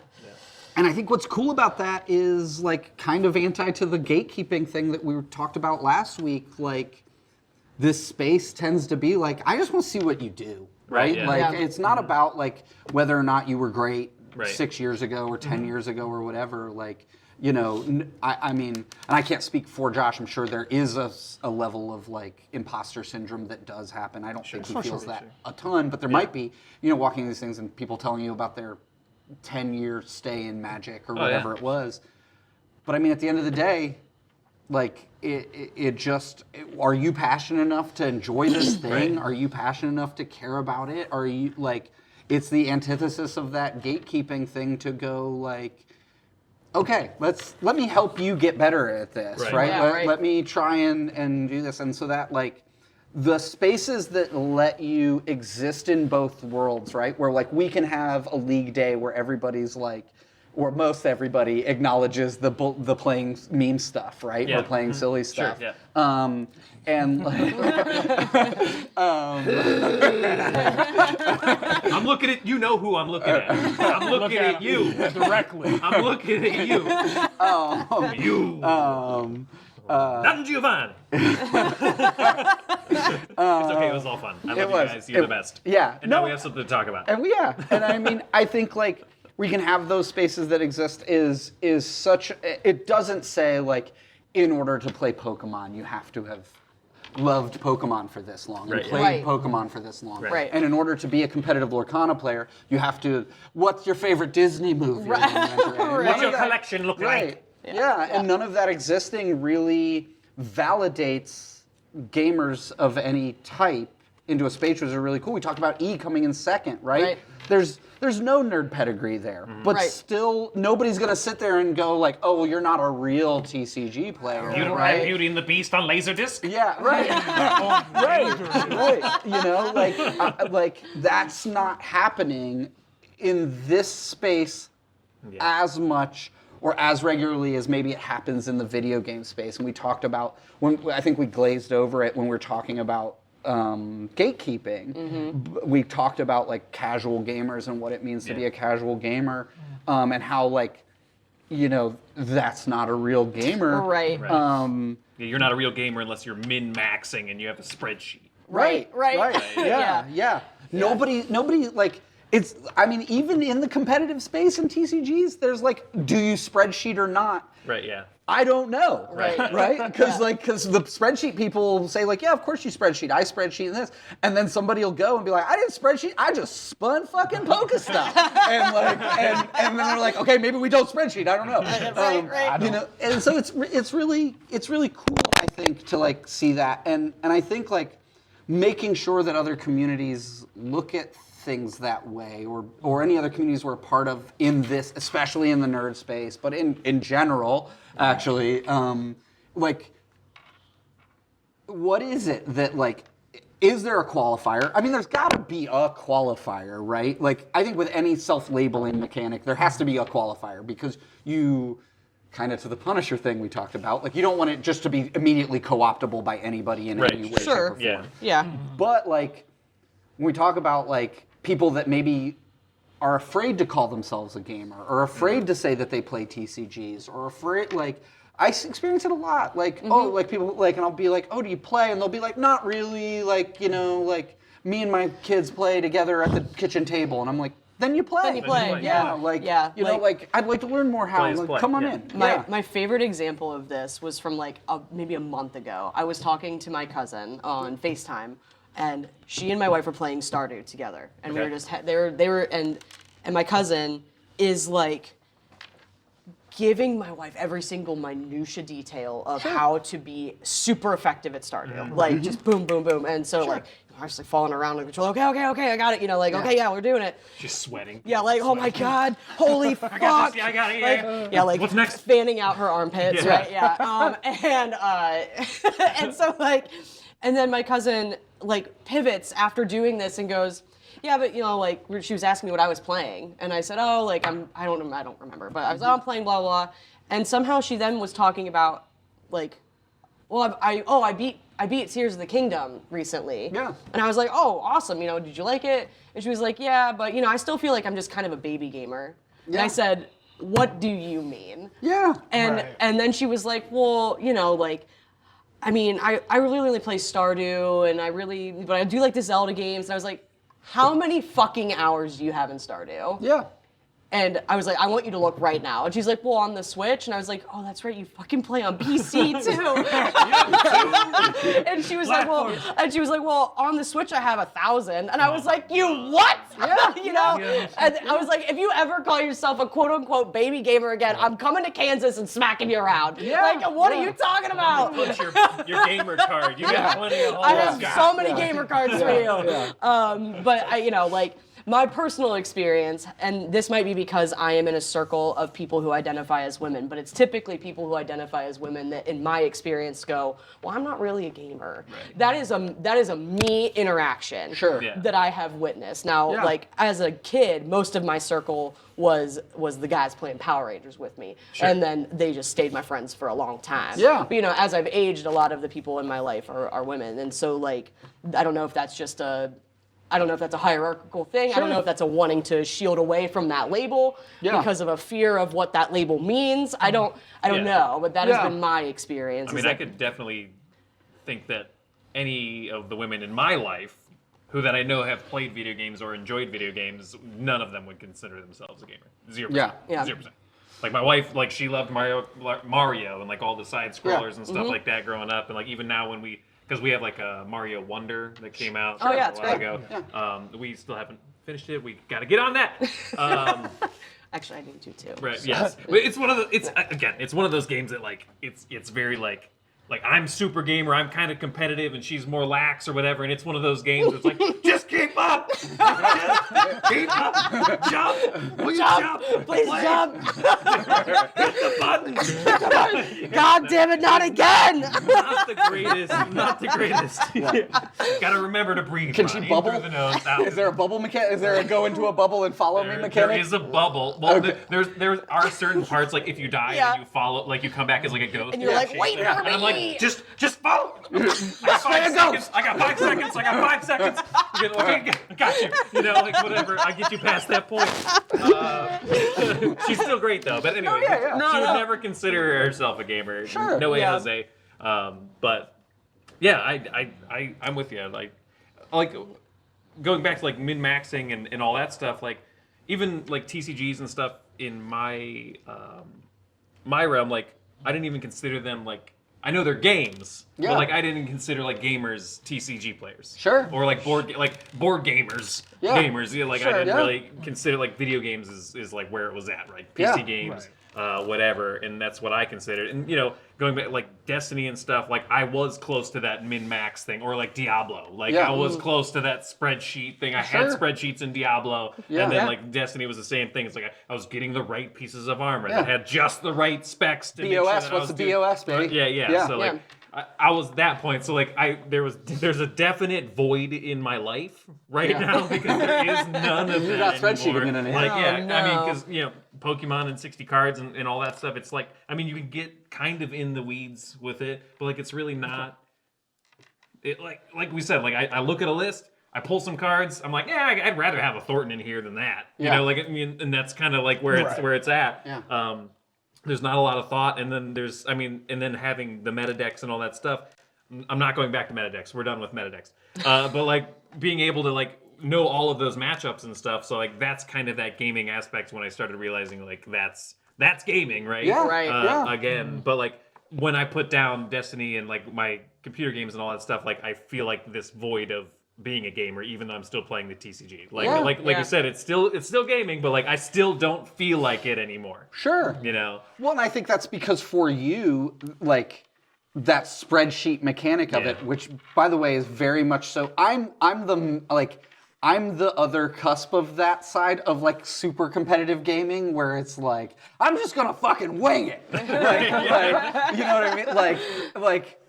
But I want to be really good. And it's like somebody presents me with all the data of why I'm not gonna work, and I'm like, let me show you. And then like 6 months. Take you behind the curtain. And then like 6 months and 6 months later, it's like, fine, I'll primary slap Gallahorn as my heavy weapon. Is somebody running galley? Yeah, I got it. Yeah. But I'm for 6 months. We don't need a galley. It's like, no, we do to do this fight. You don't understand. I'm like, we'll do it without it. What was the weapon that made the crit bubble? What was that called? Oh God. It wasn't the Prometheus lens. That was the fire version. That is, yeah. There was the it was a thing. These are Destiny guns. It was Okay. it was a laser. I beam. played Destiny 2 because my friend was like, please play Destiny 2 with me. And I said, okie dokie. And then I like struggled to do the jumps to follow along. I'm sorry, Destiny fam. I totally forgot the name of the thing that I am too. I know what you're have talking it, about. because I know how you had to get it. You had to get it through a raid that like every time we tried to get through, it was just like the most miserable raid boss ever. Like it was the worst. Raid never means great. I already have a headache. It was the thinking worst about it for you. raid mechanic ever. Like it was terrible. Anyways, I never got it, but it was one of those things that like some people would literally say you have to have it. Yeah. Like, because you're going to be running that, because you're not as good at hitting the crits and all that stuff. So like you're the one that's just going to make this big crit bubble on the guy. Yeah. Whatever. Yeah. But well, and I mean, I think that like talking about Destiny spreadsheets, all that sort of stuff, and then the two different types, like I think there are like heavy competitive gamers, and I've sat at tables with different gamers of all types. Like the point you're making about TCG players, I've been sitting at a table of people that I play board games with on a weekly basis and have rooms in their homes dedicated to playing board games that then talk about whether or not they are gamers in reference to the concept of whether or not they play video games. So I don't think that that's but like they are definitely gamers, just to be clear. Like those are all games, like they're all. And like in the board game space, there's competitive play of board games. There's we're getting ready to launch competitive Dice Throne here at the store. Carcassonne.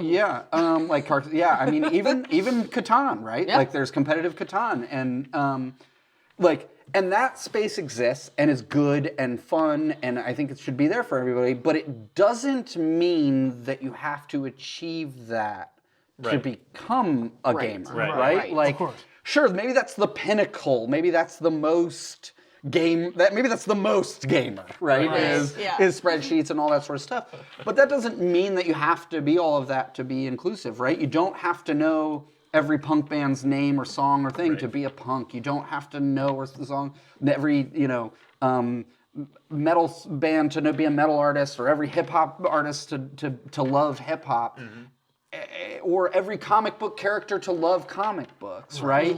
And you don't have to have a spreadsheet of video games to love video games, right? Or a spreadsheet of what the best deck is to love. And it's funny that Destiny and all of this stuff, like my wife and I's first date, we had been talking on the dating apps, we'd moved off the dating app into like normal texting form, and I sat down to play a Destiny raid with my raid group, and everybody that was in my raid group were like close enough friends to know that I had been like talking to somebody and I quite liked her, and I fancy her. Fancy her. And like we had raid night, and I'd put together a raid, and we were like sitting down to like start, and she texts me and she's like, "Hey, I'm at First Friday in North Canton. Do you want to come hang out?" And I was like, no. And I was, and I was like, and I was like, hey guys, like, she just texted me, and they were like, go. And I was like, okay, I'm gonna go. I'm going, guys. Bye. And like blew off. Like, Wait, are you sure? Yeah. Wait, are you sure? You know, and so like, you know, and so like I was like in the like raid night on Destiny, and, you know, and we sit down and we had like an amazing first date. We talked for hours and hours about all sorts of different stuff. But even at that date, like it came up, like, you know, like, oh, you game, you know, and like that was like her repeated thing from like all of her partners had been gamers. She's like, of course you do, you know. Not again. And But listen, I left a raid. yeah. I left the game. I don't know. Do you have any idea what I've sacrificed I mean to say that for a lot, and she was made it no. But like even in that, like even in that conversation, it came up, and like the conversation, she was like, "Oh, I like games. I'm not really a gamer," and it's like, "Oh, okay." I was like, "What do you like to play?" And she's like, "Well, I beat all the Halo games, and then like, I really." And If you're gonna take on the flood, you are a gamer. And I really like Kingdom Hearts, and like I have I have a PlayStation 4, and I'm like. And she's like, I'm kind of like, I'm poking at Bloodborne right now. And I'm like, hold the fucking phone. Like, like, what? So you are a gamer. Yeah. And like, but like, so much so to like I have one, I play these games, these are the games I've beaten, these are the games I love, these are the things, but I'm not really a gamer. But because she's not sitting down on a Friday night fucking raiding. Yeah, like, right. Which like, you know, any of the favorite members of that party that weren't already married or partnered up, like, were just as happy to go out on a date instead of play raid. Right. And like, so like the concept that there's like this barrier to get there, and you said something that's really interesting, and I like have been sitting here thinking about it and reflecting on it. Universally, whether it's in the punk space or like the music, whether it's in the, I'll say the music space or the gaming space, I'm not sure that we deal with that same mental construct or social like aspect as male presenting or people that there is a caveat of it. Like, I think it's just like gifted, like, oh, you got a Nintendo? Welcome, gamer boy. Yeah. And then it's like, It's literally called a Game Boy.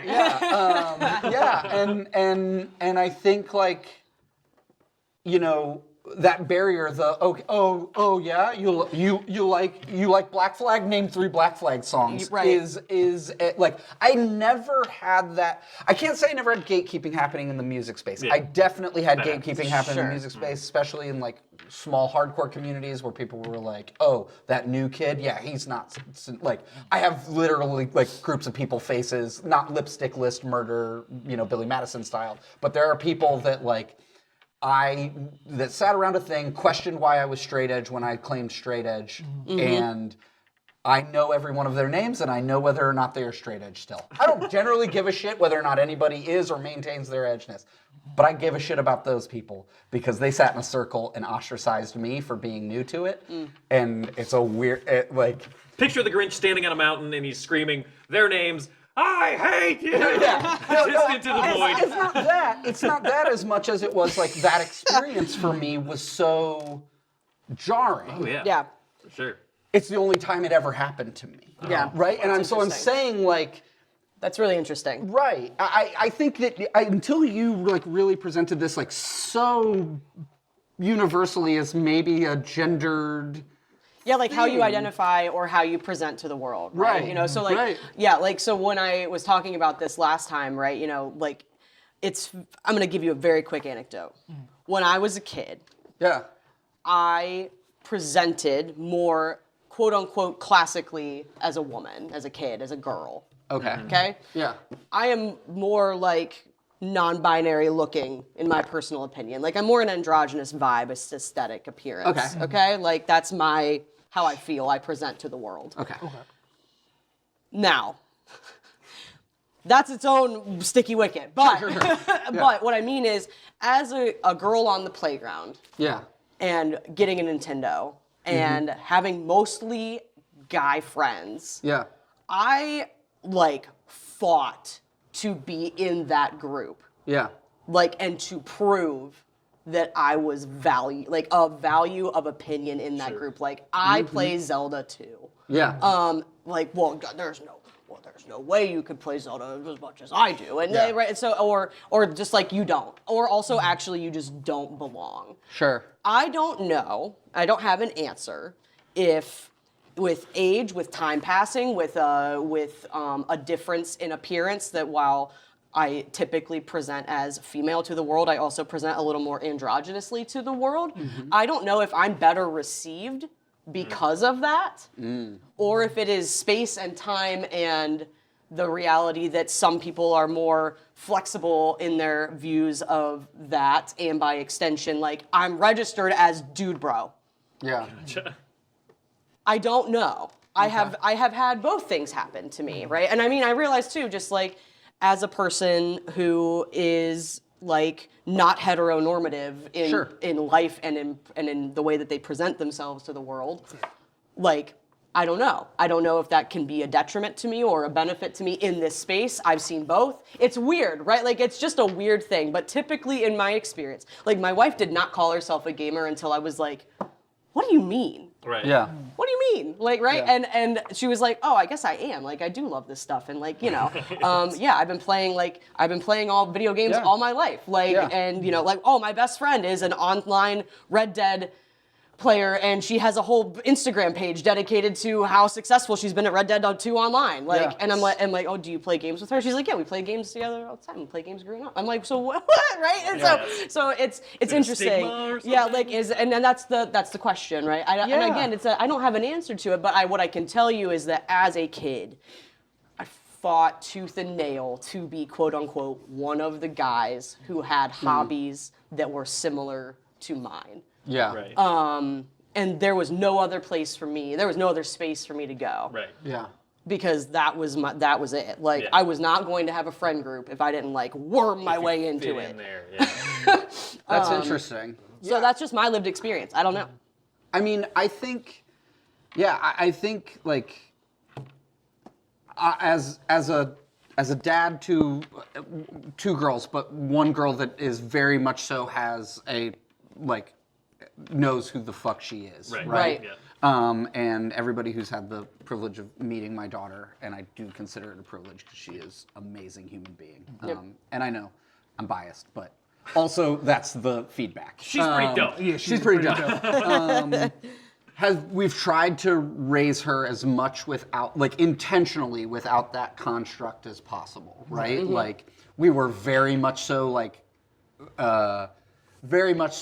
no pink at the baby shower, and I'm not saying that's like, oh, look at me, but like in our minds that was like the first step. It was like it's greens and purples, right? Like and that, but then like when she started to show interest in video games of her own accord, like going to this like the store to look for like video game shirts, and her being like, there's no video game shirts in the girls section, and be like, yeah, we got to go to the like the boys section to get the video game shirts, and her immediately being like, why?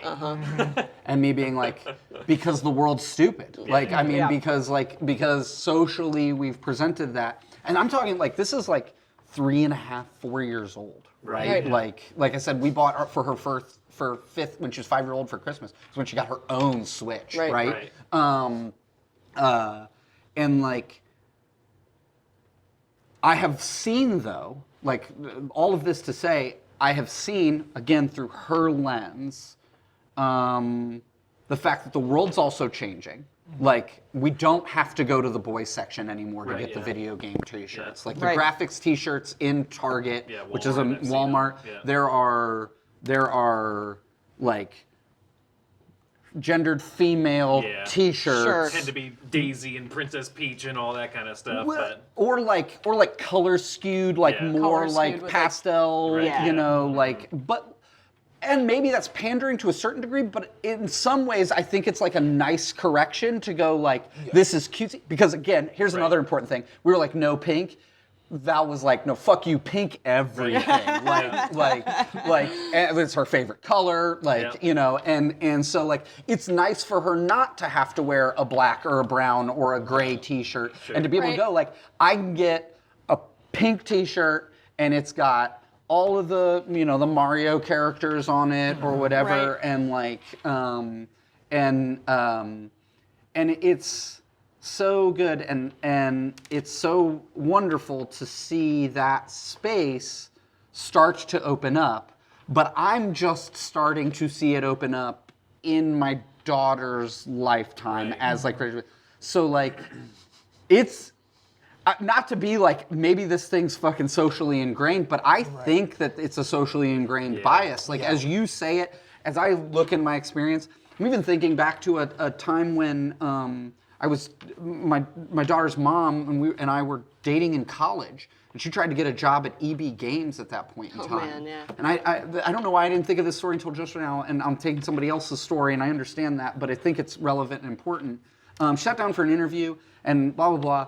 But the interviewer asked her, this is like the manager of the EB Games, what's your favorite game? And she said Beyond Good and Evil, which for everybody that's uninitiated is that game that we're not getting the second one of ever, but maybe we will. But it's so good. It's so good. It was an Ubisoft game. Love What was it. it on? It was on GameCube and maybe PlayStation, but it was mostly played and hit on GameCube, right? It was definitely PlayStation because they just released a remastered on the PS5. Okay. PlayStation. It's been released on a PlayStation. lot of different remasters, and there's a lot of hype. I mean, I would say second most to not announced of Half-Life 3 is the Beyond. There's been so many new trailers that have come up. Like, it's a thing that's been in production and exists. Like, what's it going to be? Anyway. And that interviewer at EB Games at that point in time was like, that's not a game. Not, I've never heard of it, not like, but like, I don't think that game exists. That face is telling me that you got something to say, which I really want to hear. Yeah. It just felt like that's a wild reaction. It was a wild reaction, and I won't say what happened next because I don't exactly remember, and it could just be imperfect memory. But I think at that point in time, like effectively, she entered the interview. I think she was just like, I've got no interest in working for you. You don't know fucking shit. Which hell yeah. Which is fair. What do you mean? Yeah. And like, but I like, it was she like immediately told me, she was like, didn't even know what Beyond Good and Evil, and I was like, oh, Jesus, like, Good God. And I mean, it wasn't fucking Halo or anything. No. Like, it wasn't, but But I mean, it was a recognized game. Yeah. yeah, I mean, at this Like- point in time, we would have been talking about GameCube generation. Like, it would have been out. It should have theoretically also been on their shelves. Like, it's Right. weird. It was a weird dynamic. And it might have been something along the lines of like, that's not a real game, or that's not or whatever it was. Sure. But it was like the culmination of all of that. I can't imagine that interviewer had, this is just hyperbolic at this point in time, but I can't imagine that interviewer had the same reaction when somebody, perhaps non-female Gotcha. presenting, sat down and told them what their favorite game was. Probably. I don't know. Yeah, I mean, They so, would have said that, and then he would have been like, I've never heard of that game. And he's like, oh yeah, it's a great game. Oh, it's on your shelf right over there. yeah, I mean, fucking probably, you know. And I mean, and we're talking about 20-year-old problems at this point in time, but that we're still probably seeing the ripple effect of, or. So I don't know. I don't know if it's the the shift of the way that you feel like you're presenting to the world, or the way that the world is shifting. It could actually be a combination of both of those things, which is probably that's my theory. Yeah. That's my theory. Yeah. I mean, Game theory? ooh, game theory. What's a game theory? Rachel, aka Game Theory? Oh, snap. I mean, oh, dang. I don't know if Matt Pat can do anything about it. What he doing? Yeah, I mean, I think that's an interesting concept. But if there are any young men or boys that find this podcast at some point in time, and a person of any type comes up to you and says that they like video games, don't have a different reaction to them. Listen. I can't help physical attraction or anything like that. You may be a nervous wreck, as I was on my first date with my wife. But like, you know, don't be awkward outside of that awkwardness. And like, be nice and like, meet people where they're at. And if you're a fucking person that plays Bloodborne on the easiest fucking difficult, let me actually out myself here. You guys are like, I play that. Fuck no. I start every single player game on easy, and I will only increase it if at any point in time I feel like I don't think that this is hard enough. Right, yeah. Absolutely. You're doing it with your eyes closed. Absolutely. Like, oh, they made this for like people who have never played a video game before. This one's not actually for me. Yeah. But that's where I start, because especially for a single play story thing, like. Yeah, me too. I'm so opposite of the From Software. Like, my life's got plenty of fucking stress in it. I deal with plenty of problem solving on the day-to-day basis. I'm not here for difficult problem frustration simulator 2.0. That's fair. That's like That's you. yeah. Difficult frustration problem simulator 2.0. Like, Don't need that. well, when that game dropped like 3 or 4 months ago, what was it, the card simulator game that came out on like Steam and mobile and Switch? Car Shop Tycoon Dude, or whatever. car shop tycoon. Do you know how many people sent me that thing and were like, dude, you check this out? I was like, I'm the opposite of fucking checking that thing out. Like, I'm blocking it from my Steam Give me the list. Power Washer simulator. absolutely, Yeah, absolutely. I'm trying to take Isn't my there a goat brainwaves simulator? from Give this. me the goat. There is a goat simulator. I do have three of them. Power Washer simulator. It's so good. Yeah. We're trying to get the brainwaves from this to this. Yeah. Can we dial it down a bit? Yeah.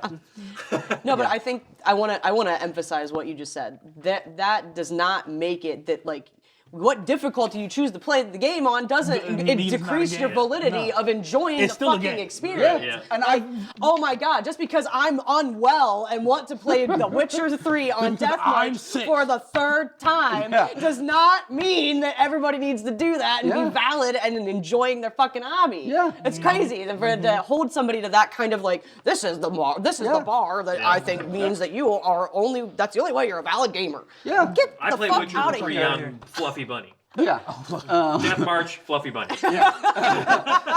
And now and then switch into, like you said, Marvel Rivals not for me. Yeah. Right. Like, that's my spreadsheet zone, right? That's my min-maxing, what's the build, how am I going to do this? Like, Oh that's my the God. 2,000 hours of Dota, the deadlock, right?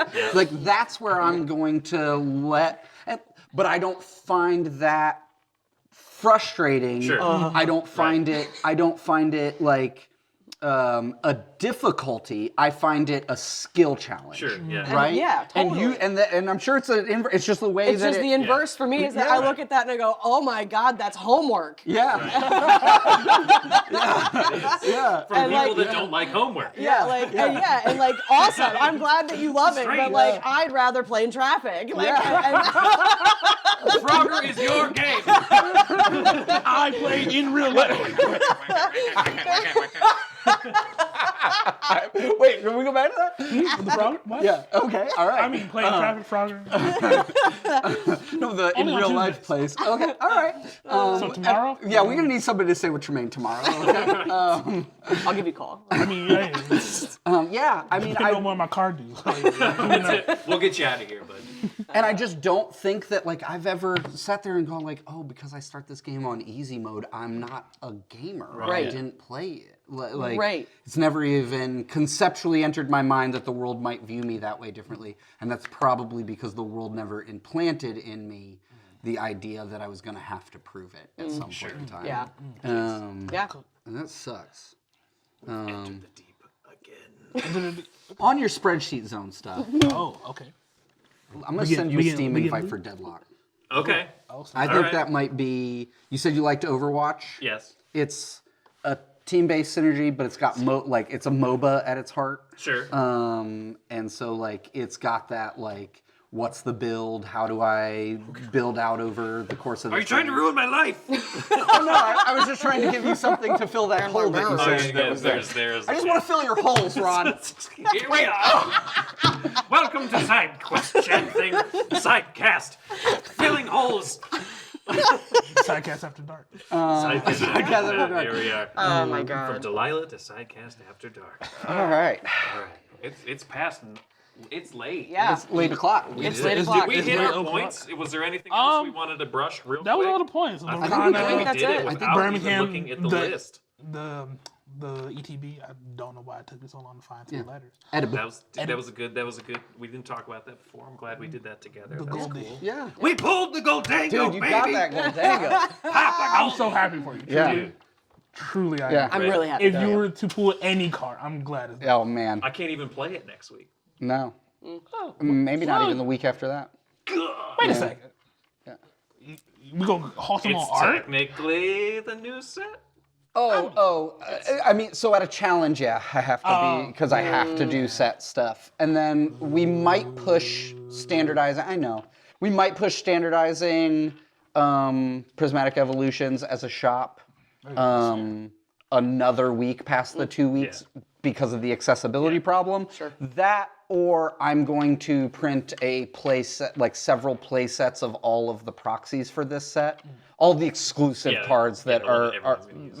that like I don't need to for Buddy Buddy Poffins or things Right, like yeah, that, yeah. but like you know, all of the Pokemon that were just introduced, or any of the supporters that were just introduced in this set, full set of proxies so that people can at least still deck build, and then allow proxies. Not that we're like been critical of that, but just like allow like kind of heavily proxy decks. Right. Until it's not in people's down. hand, and I don't Yeah. want to push anybody to engage in scalper prices Right. to be able to play at their local league. Yeah, So I think that's the route we're going to do. One of the two. So you Either print a bunch, just make sure it's like a bunch of Badoos, really. I know, yeah, it's going to be a bunch of Regigigas. Badoos. There's going to be A lot of Badoos.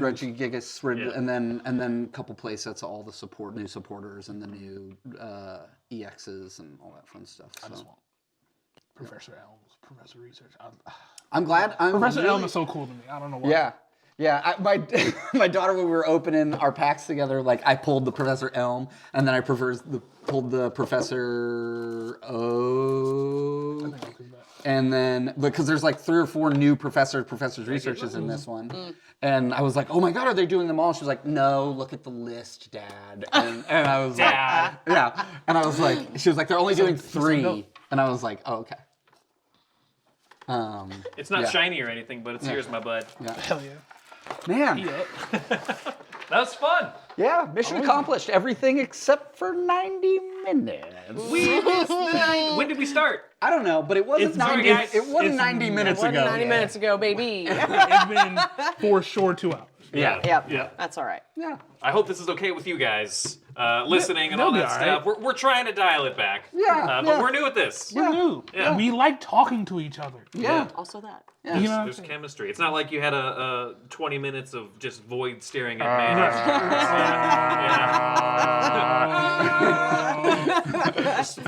Patrick Starface is. Anyways, wrap it up. All right, people, this has been SydeCast. I don't remember my name. It was Roberto. Oh, fuck. AKA. Roberto Jenkins? Was it Roberto Jenkins? You know, Roberto Jenkins. Let's go with that. I think that was my name. What is AKA his name?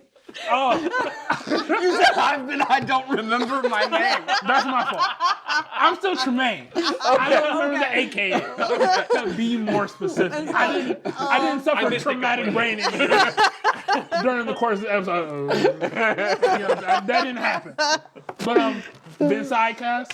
It's been a long one, and we'll see you next time. Bye. We're not writing anything. Nah, Better.